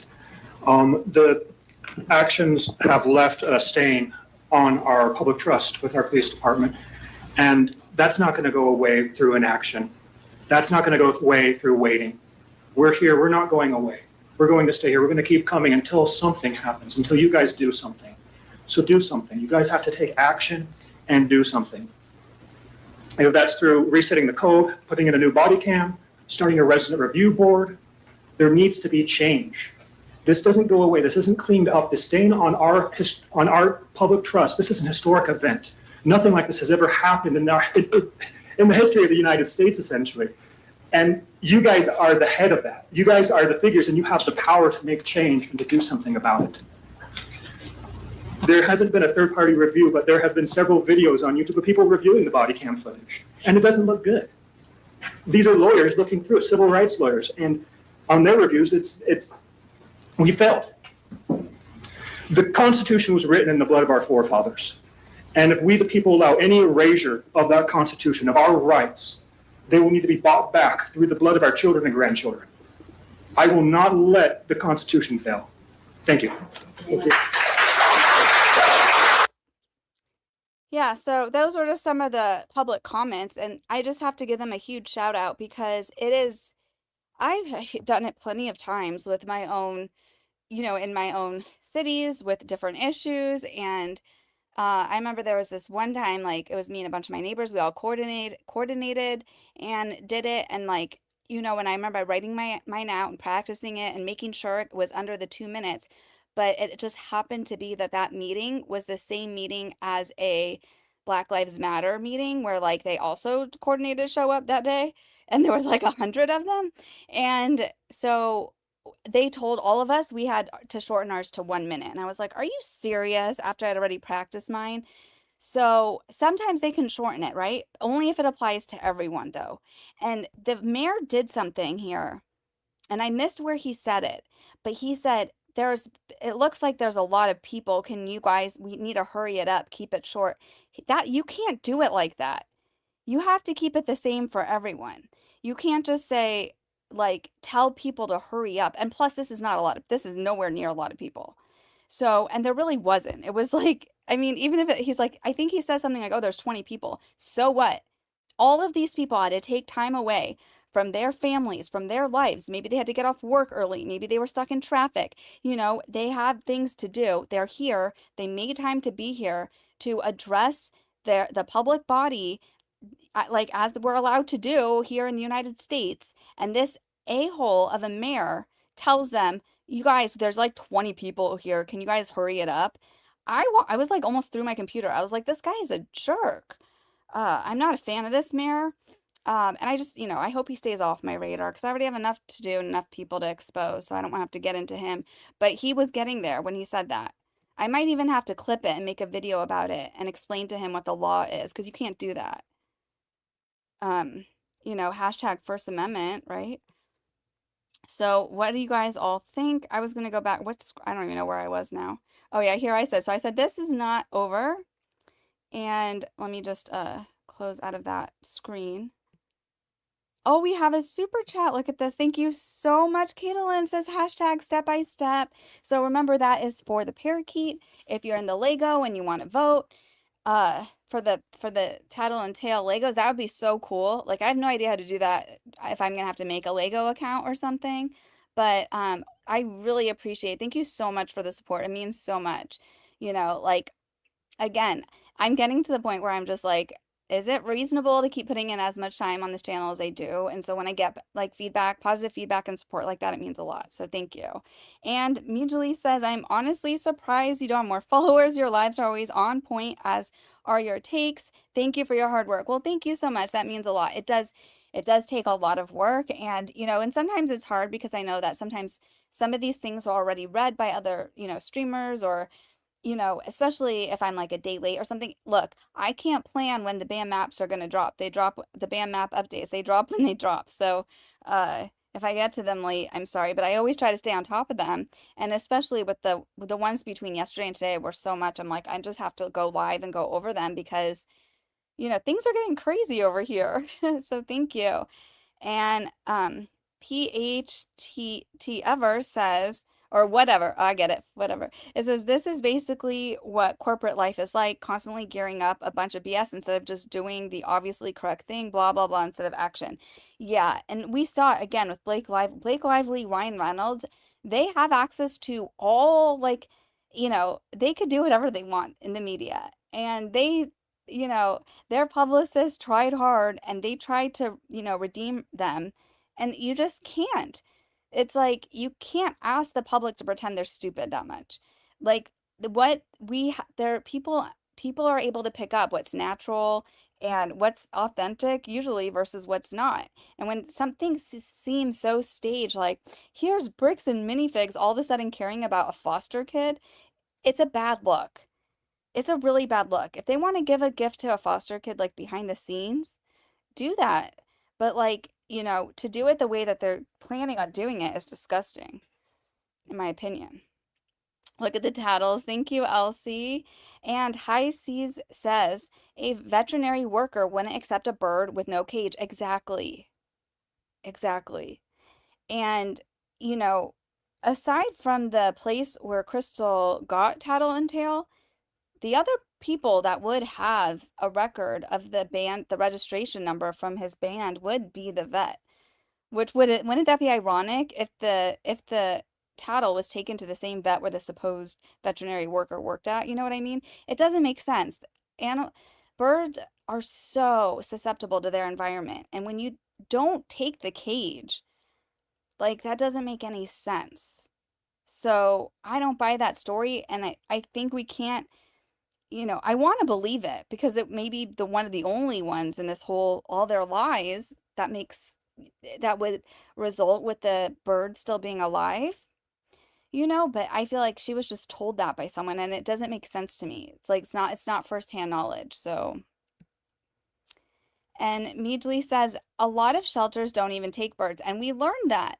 When I looked it up right after, when I was looking into their whole lie about this no-kill shelter, so many won't take birds, especially right now. There's usually a fee. It has to be seen by a vet because especially if it had any diseases that could affect other animals, like especially like any sort of bird flu will kill every other animal. So you have to a lot of care goes into taking birds. And then, Team Lus had Alex and other people, part of their team, that were calling every single shelter and store and even like bird supply places that would maybe accept birds, and none of them had taken in a parakeet during this time, and most of them explained like that's not how it works. So if a bird is just randomly like you can't just drop it off, it takes time. And even then, if someone just happens to just try to leave a bird out by the shelter and drop it off at the shelter, you do it with the cage, and then even then they would say this needs to see a vet first. You have to take it to a vet. So, yes, Khaleesi, there is a Justice for Tattle. It's not a handbag, it's like a tote bag kind of. But if you go on the website and just look up, or if you use the link in the description, I have all the Tattle stuff. And then Redhead said, gotta go eat with the fam. Blessings to y'all. Thanks for hanging out. We always appreciate seeing you. So, what else do we got here? Oh, Colin says the raccoons don't even pop out of the trash can at a specific time. You just never know. Yeah, exactly. I can't, the raccoons are on their own time, and raccoons are one of my favorite animals. I was going to try to show you guys some footage of my residential raccoons here because they're so cute. But it's kind of hard to show without totally doxing myself and showing my house because I had one that would go in my pool. And and it was so funny because then he walks through the dirt when he would leave. So he would leave footsteps, and I was like, why don't you just walk around the dirt? You just took a little bath. And what I also love about raccoons is they're always the animals that come by together. Because I get bobcats, I get foxes, I get coyotes. I mean, the coyotes will go together too. But the raccoons are so cute because they're kind of more social. They always look out for each other, and I love them. They're so cute. Oh, yes, I did. I gave you credit. No. I gave you credit, Oz by Drone, but I should have written your name down. But I said I heard it by you first. I said that in the beginning of the stream. Yes, because I heard you say vampires. And yeah, I took it and I ran with it. But don't worry, I gave you credit in the beginning. And I don't know if you want me to I could always type your handle in too, because I'm not one to take things from other people. So I always like to credit everyone. And so if you go back to the beginning of the stream, you'll hear that I did say that. So very creative, very clever. Keep it coming. And yeah, they are vampires. They're literally sucking the blood out of all their franchisees and of all the consumers to try to save themselves and save their brand that's already gone. It's too far gone at this point. DFJ, put the Jesus Christ part, please. So weird. What Jesus Christ part? It says that two persons going over time are threatened differently if you want. Yeah, okay. It's hard to play that though because they play it so loud. It's like beep beep. Kaylin says you can just make a logo. Oh, a Lego account, not vote. Okay, so you can just make a Lego account. Okay, I got it. Yeah, the paid corporate media. And then Robert says, "Hey, is We Love Old Output Machines already gone viral? No, but we should make it go viral." And She Arizona says, or Blake telling everyone to be nice. Oh my gosh, Blake. She's terrible. And she kept trying to make herself the victim, which is why it's so much like this BAM. They keep trying to make themselves the victim here. And they're like, you're not the victims. Like, and the fact that they couldn't even apologize. They should have publicly apologized to Brian, and they never did. It says, seems the latest Ben video is going to kick the nest soon in some media. Yeah, he's putting out crazy stuff. I hope we get part 4 soon, though. Mama D says you can't bring a bird to the vet without a cage or some kind of enclosure. It makes no sense. So that's the smoking gun of all of their tattle lies. It's like, how are they going to make it work? We know about the cage. And from the beginning, I still think it's weird. They never actually, they should have been like, what's his name? Brandon Best and Josh Johnson were stealing from us. We didn't know. We're so sorry. But they never did that, which makes me think that they were complicit in everything those guys did. So, oh yes. Anne says, grab your florals and tattoo your taint. So grab your florals is something that Blake Lively was trying to promote when she took over promotion for the movie about domestic violence. She's like, bring your friends, grab your florals. Like it was some sort of like, chick flick. And it was like a serious movie about domestic violence. And she was promoting out her liquor brand, her and Ryan's Liquor or something, like for this movie. And, alcohol and domestic violence don't really go together. So that had there was a lot of backlash. And I feel like we're going to see that here too. It's the same thing. Hashtag we love old. It's like they're mocking the seriousness of what they actually did to Brian Mansell and his family, who appear to be very good people. And this took a huge toll on them. So just crazy. Yay, thank you so much, you guys. It says correct. Most birds go to a bird rescue or foster home until they can be rehomed or rehabilitated and set free, depending on the situation. Yeah. And it's just, they have to answer for it. You love raccoons too, says Christina. I know, me too. I love them. Okay, so she says she's got done with the kids' birthday stuff for a while, so now I can fully be in chat. Well, we're almost done now. And actually, I think Echo Base Network is going live. I saw they were going live around this time. So do you think I should try to forward us there? Do you think, but they play like this long music before they start, like really long. So I don't know, should we wait a few minutes and then I can forward us there? But is it going to be like what happened last time where I forwarded us somewhere that's like and they're going to be like, who are you? I'm just kidding. I love that. I had accidentally forwarded us to Collecting Weekly's guest spot. That was really funny. Review says I rescued 3 baby raccoons from a dumpster before. Oh, they are so cute. But they require, you said all good, no problem. No, but just check, because I never steal. I don't steal from old people. I don't steal from young people. I don't steal from any people. So I don't even steal ideas, and I don't steal content. So check the beginning. I gave you a shout out, but I will, if you want, you just let me know how you want credit for it, and I can totally just put your handle in or whatever.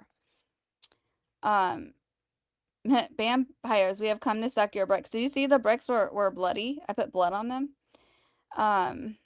It says, you can call me Steve. My name is Mutation of Steve. Okay. All right. I'll call you Steve. No problem.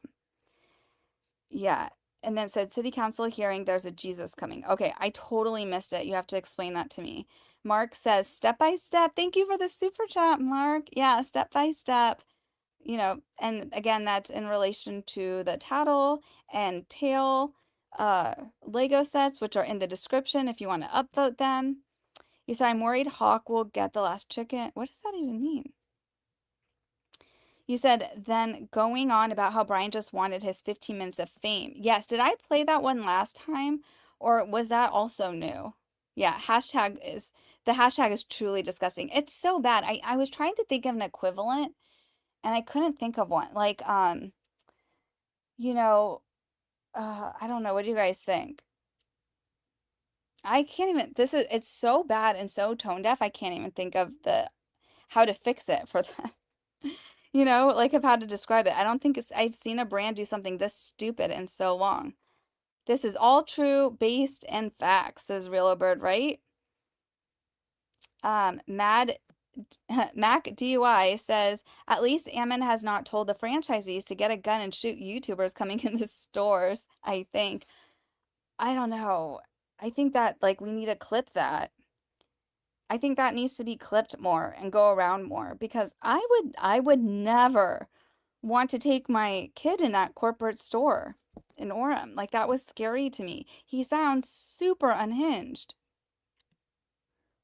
Yes, they have a long intro, don't they? Okay, so we'll wait a few minutes. You guys tell me when it's live and I'll forward us there. That was hilarious, said Christine. That was actually really funny. They know who you are. That well, maybe they'll see. You guys, did you guys see that clip? I made a short of it. No, it's not a short. I just made a video of it. And it was so funny and the guys were the guys were so cool about it. Like they didn't even know what a raid was, so they kept saying DFJ raid. Yeah, my mod even said it. DFJ, you always give credit. We know how you do. Yeah, and I did. I did in the very beginning, so maybe they missed it. Amy says, I used to foster birds. They had to be quarantined for a month and a half. That's what I also heard. Thank you, Amy. That's really important. And I actually did hear that. Like they have to be, so that's really hard too in a shelter. That already has limited room. You do have to quarantine and at least to get a clearance from a vet, but I didn't know it was a whole month and a half. That's a long time. And so at that point, it would go, yeah, like would they take it to a foster? I don't know, but they're gonna have to explain. Ooh, Rose investigates, gave us an update. Are you serious? Oh, I feel so special. We got an update, you guys. Okay, I haven't seen, this is new. I am so excited. Are you guys ready for this? Hold on. Thank you. Rose investigates. Thank you. The 3 raccoons in a kimono, 3 raccoons in a trench coat, the one and only gave us an update. We are so honored. We are so glad you're here. We love the work you do. Yes, this Rose always has updates at the end of the stream. I don't care. This is the end of the stream. We are going, you stole our hearts. Oh, thank you. We're gonna read this and then I will send us over to Echo. How's that? All right. So it says Ammon McNeff redefines transparency. The BAM's independent franchise, Ammon McNeff redefines transparency to BAM's independent franchise owners. Their translation in the same meeting, only whatever is deemed clarity. Oh my God, I'm gonna need some tea. Hold on 1 sec. 1 second.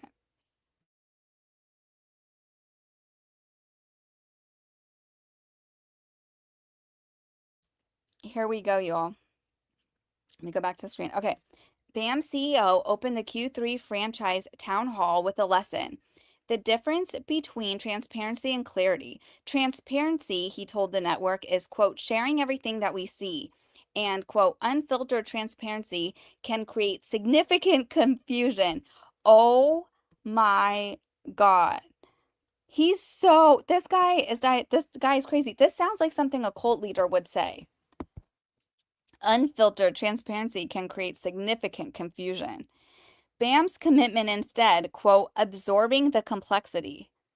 During the Q&A, a franchisee's question came back through the queue. Are stores being told not to expect transparency from leadership, quote, only whatever is deemed clarity? What follows is the exchange in their own words and the month of record the definition sits over. The definition cuts both ways. Under its own terms, everything BAM says is certified material by BAM, and everything BAM withholds is either ruled immaterial or kept. So the primary source, the CEO, opened the town hall on the doctrine. Transparency is, quote, sharing everything we see. Unfiltered transparency can create significant confusion. The commitment is absorbing the complexity. And then primary source, a franchisee submitted question read during the Q&A, should stores, quote, not expect transparency from leadership, quote, only whatever is deemed clarity, adding it doesn't sound great. Inference. By the definition's own terms, every disclosure is BAM's ruling that a fact is material and every omission is a ruling that it is not, or a withholding. The month's records show the rulings running one direction away from what would cost BAM. Okay. Oh my God, we have a really long quote coming up. This is so good. The doctrine from the top of the meeting. Before the operations, before the numbers, before the Q&A, BAM's chief executive opened the quarters town hall by teaching a distinction. He was teaching it to a network his own survey had just measured a 54% extremely unsure of the company's long-term strategy and direction. The answer to a network in the dark was a lesson on why the light stayed dimmed. And note which confusion was real. The confusion the doctrine warns against is hypothetical. The confusion in the survey was measured, and it came from the opposite direction. His explanation at length. Okay, this is a quote straight up from Ammon, the mustache man, the missing mustache man himself, McNeff, and he says, so one of the things we've discussed quite a bit over the last sorry. So one of the things that we've discussed quite a bit over the last little bit has been the difference between transparency and clarity. And as we've talked with different franchise systems, different franchisees from different systems, as well as those within our own system, a couple of things have stood out to us trying to help people understand. But in communication, transparency is sharing everything that we see, right? Clarity is explaining what we are seeing and what its impact and what it means, okay? Unfiltered transparency can create significant confusion because ongoing transparency that people clamor for sometimes is a difficult thing. Because real time, unless you're sitting here in the situation room and different things that are happening or decisions that are being made, you're never going to have the complete transparency as to why certain decisions are being made. Because you don't have either the information for practicality's sake or legal sake, right? There's lots of different things that go into that. But clarity is giving the franchisees and the stores that we know what we don't, what to expect, and and the stores that we know what we don't, what to expect, and when we'll get updates to you based on that information that is coming to us. So our commitment is that we want to provide strong communication by absorbing the complexity and delivering clear expectations and clear communication of the things that we can. What the actual F? So he's telling everyone that, yeah, we're committed to transparency, but only after the truth is filtered through us. So we can dumb it down and take out all the stuff that makes us look really bad and just kind of feed it to y'all and give all you idiots just the little pieces so you can understand, because, it's really complex. How disrespectful is this? This is so disrespectful. This is insulting to every owner's intelligence. Christina says they have a situation room. I know. These idiots have a situation room, and this is what they came up with to tell everyone for why they're not going to be transparent with everyone. What the hell? This is crazy. This literally sounds like they're trying to brainwash their franchisees. He closed the lesson the same way. BAM will work, quote, to provide greater clarity to franchisees because there's a lot of confusion about what some people consider transparency, end quote. Read the parts in order. Transparency is defined, honestly, sharing everything that we see, and then argued against, unfiltered. It confuses. It is impossible. The people asking for it are the ones who are confused. The metaphor is his own. Full transparency would require sitting in the situation room. Leadership is in the situation room. The stores are outside it. What replaces transparency is a product of the company assembles, and the verb he chose for the assembly is the one to keep. BAM will be absorbing the complexity. What the stores get is what remains after the absorption. Hold on to the structure because it makes everything after it legible. A company that says only what it deems material is publishing its materiality rulings every time it speaks. The question asked during Q&A, the meeting moved through its slides, its survey, its plans, then the Q&A opened, and one of the submitted questions came back to the opening. Quote, are we hearing that we should not expect transparency from leadership, only whatever is deemed clarity? Please expand on this as it doesn't sound great. Shout out to this franchise person. That is a great question. The room had done the translation in real time. Whatever the doctrine was meant to say, what a listening franchisees heard was a policy, transparency out, and in its place, whatever the company decides counts as clarity. The question is the finding arrived at by the people in the meeting itself. The answer and the addendum. The CEO apologized for the impression and answered by defining the words again. Oh my God, we have another quote. This is crazy. This is a long one. Quote, this is from Ammon. Quote, no, that's not what was intended to be said. And if that's what you heard from the opening of them, I apologize. I did not explain that distinction well enough. You can expect transparency and clarity, but transparency means a lot of things to a lot of different people. It means a lot of different things, people, and a lot of different things to a lot of different people. But transparency to us means giving you the relevant facts about the things that materially affects your business. Clarity means not simply dumping every unfinished decision, legal negotiation, personnel issue, piece of incomplete information into the system and calling that communication. What you should expect from us is, here's what we know, here's what we don't know. Here's what it means for your store, and here's what we're going to do when, and here's when we update you again. Okay, I don't know about you guys. That was the end quote. I don't really know if there's that many definitions of transparency. I don't think it means a lot of different things to a lot of different people. Can the chat chime in here? Can you guys tell me what you think? Clifton says, a psychologist striving to seize and direct the narrative. Yet again, let me explain this to you. He's truly a one-trick pony. This is crazy. It is not a cult, though, says Mama D. No, it's not supposed to be a cult. Clarity equals bam-splaining, says Big Black Dog. That's a good one. Bam-splaining. Hashtag bam-splaining. It says he just can't stop doing linguistics gymnastics, even though he's terrible about it. This is crazy. Stan Lexi says output machines would puke motor oil over this. Caitlin says, sounds to me like he thinks franchisees can't handle the truth. Yeah, you can handle the truth. Yeah, Big Black Dog, this is so cult-like. This is so cult-like. Stop bam-splaining to us, says Steve. And then it says, yeah, don't believe your lying eyes and ears. It says, so we are going to explain to you what you're seeing and hearing. This is crazy. This is insane. Julie Seeker says transparency is not that complicated. So they're going to remove all the reviews that are not favorable. They're going to basically delete everything in the comment section. That's what we saw.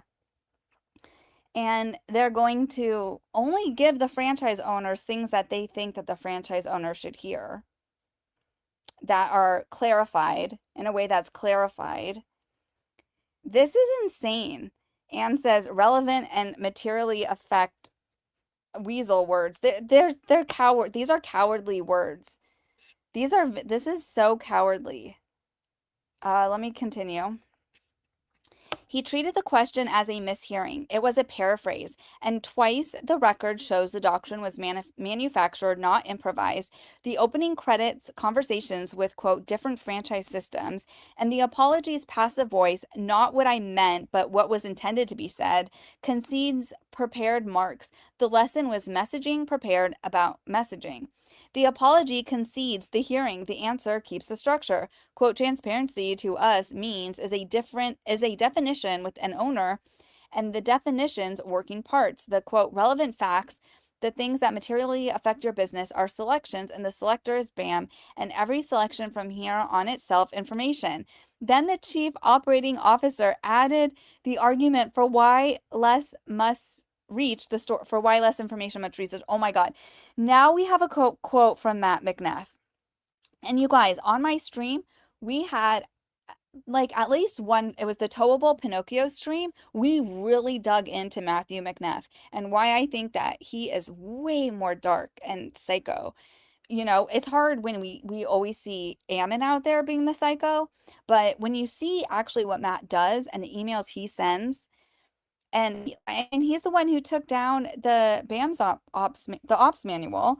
You know, he's the one, I think, that's behind the legal.team at bricksandminifigs.com.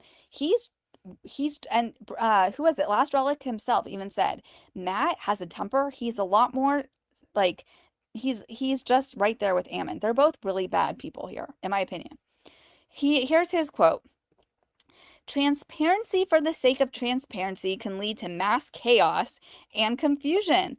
which a prime example of that was what happened with FedEx over the last couple of weeks, where we received notice from one department saying one thing and then get the exact opposite from another department 10 hours later.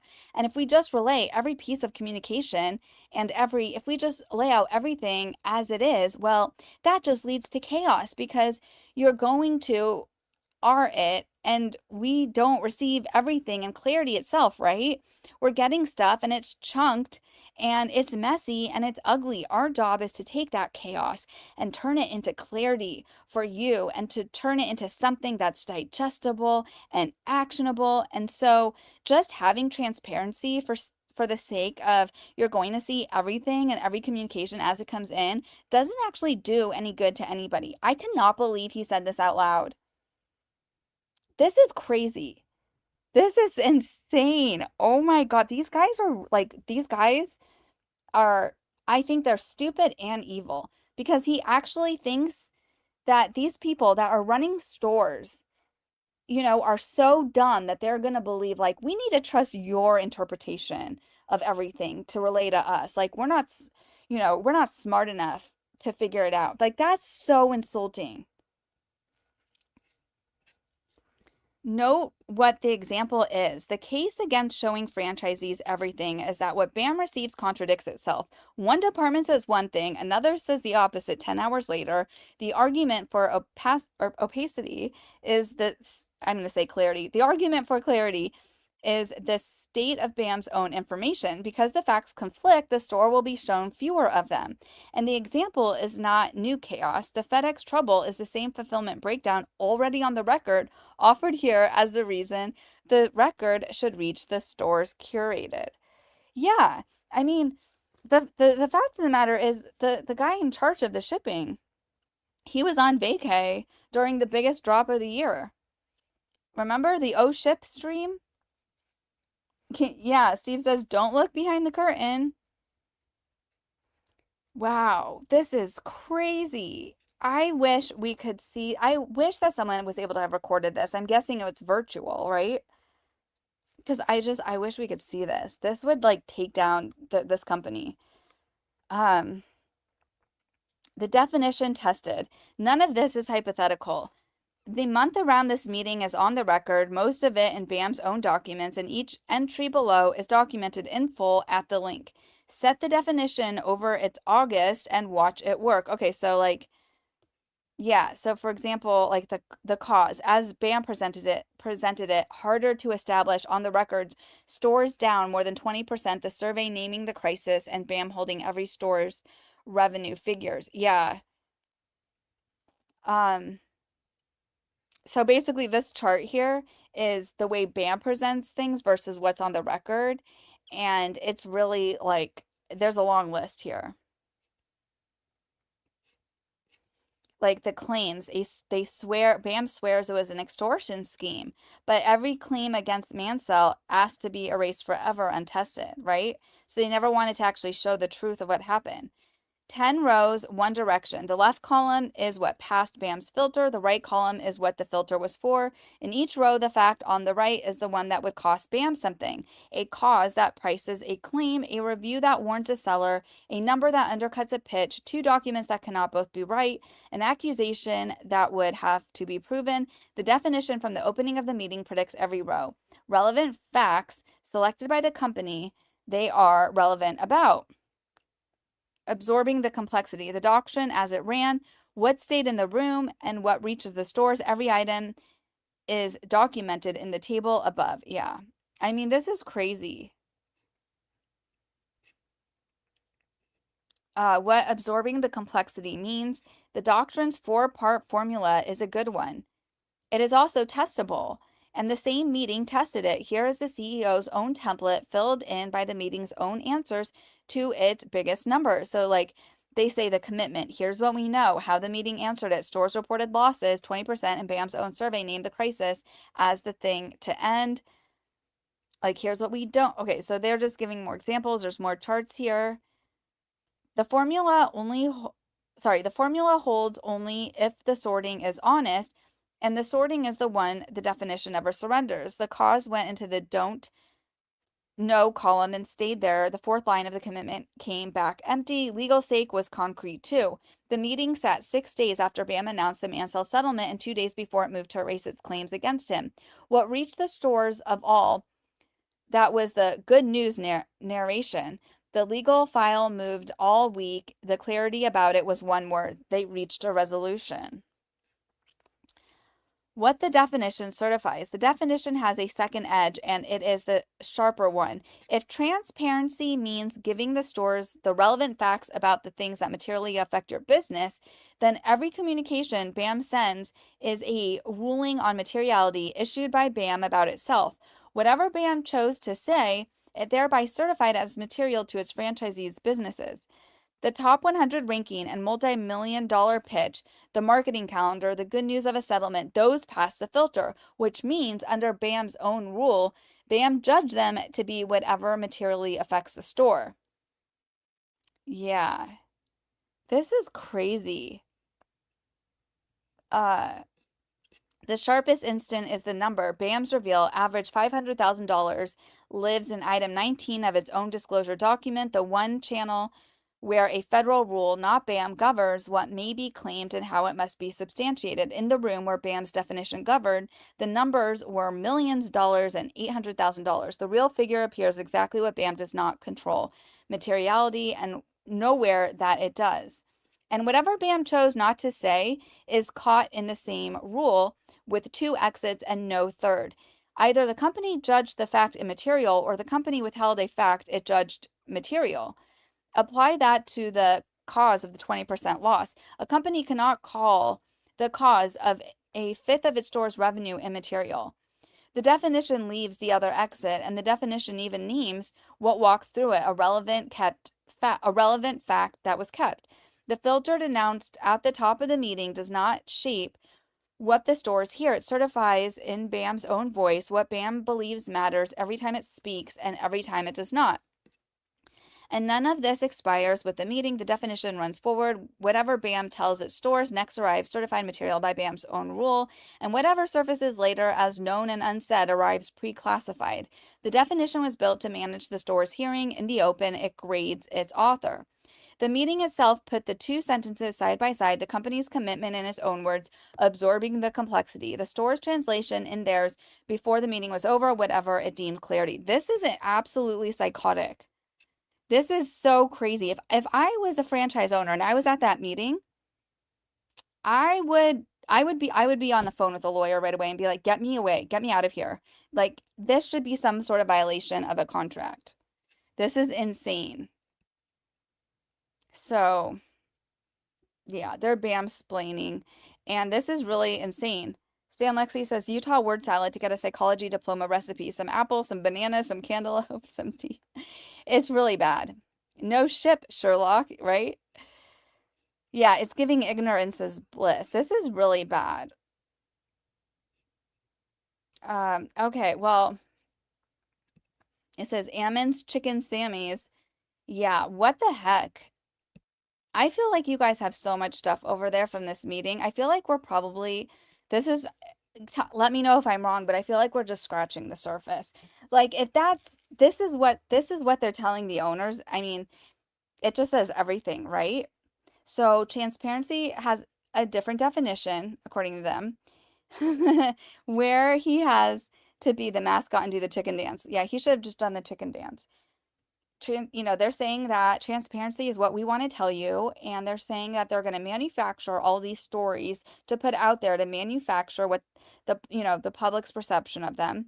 And they're not going to actually fix or change anything that's broken. They're not going to take any ownership for what's actually broken. And they're just going to continue on this path of absolute destruction of this company. So what a disaster. This company is a legit disaster. We're just watching them. What are those people that drive over the cliff? Is it something in Clyde? Bonnie and Clyde? Are they the ones that drive over the cliff? That's what we're watching here. And eventually they're going to have to just declare bankruptcy or something. I don't know. Khaleesi says the chicken. Ann says, so nothing changes, business as usual. That's what I heard. That's what I heard too. And Julie says, I'm going to gift a shovel to Ammon and Matt so they can keep digging to hole deeper. We're just watching them dig deeper. I'm going to keep on top of them here as much as I can.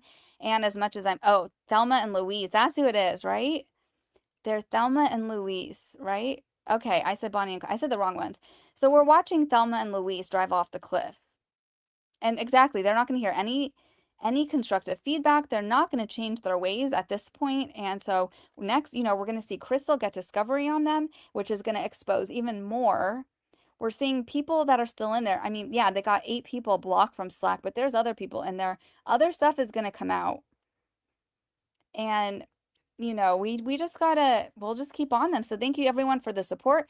Thank you to Lara, Khaleesi, and Christina, the Fairy Mod Mothers. I really appreciate you being here for all your support. I'm going to go in the stream right now. This is the only thing I didn't do. I'm going to forward us to Echo Base because I think we maybe already lost some people to there anyways. But I just, sorry, I have to go in it really quick just to manually do it. Do you guys want an outro song or should we just go straight there? I have to go to manage videos. Here we go. Go to the live. And I'm going to send us right over there. Redirect to Echo. Here. Ah, he's the #1, so that's perfect. So I'm going to send us straight there. How is that? So I appreciate all of you. Thank you so much for being here. Thank you to everyone for the super chats. Thank you to everyone who's a member. Thank you to everyone who leaves a comment or likes or even just shows any sort of support in any way. It really helps the channel. And Justice for Tattle, tell Echo Base Network I sent you. Oh, I didn't end it, so he won't know. Hold on, I have to end it. All right, bye, guys.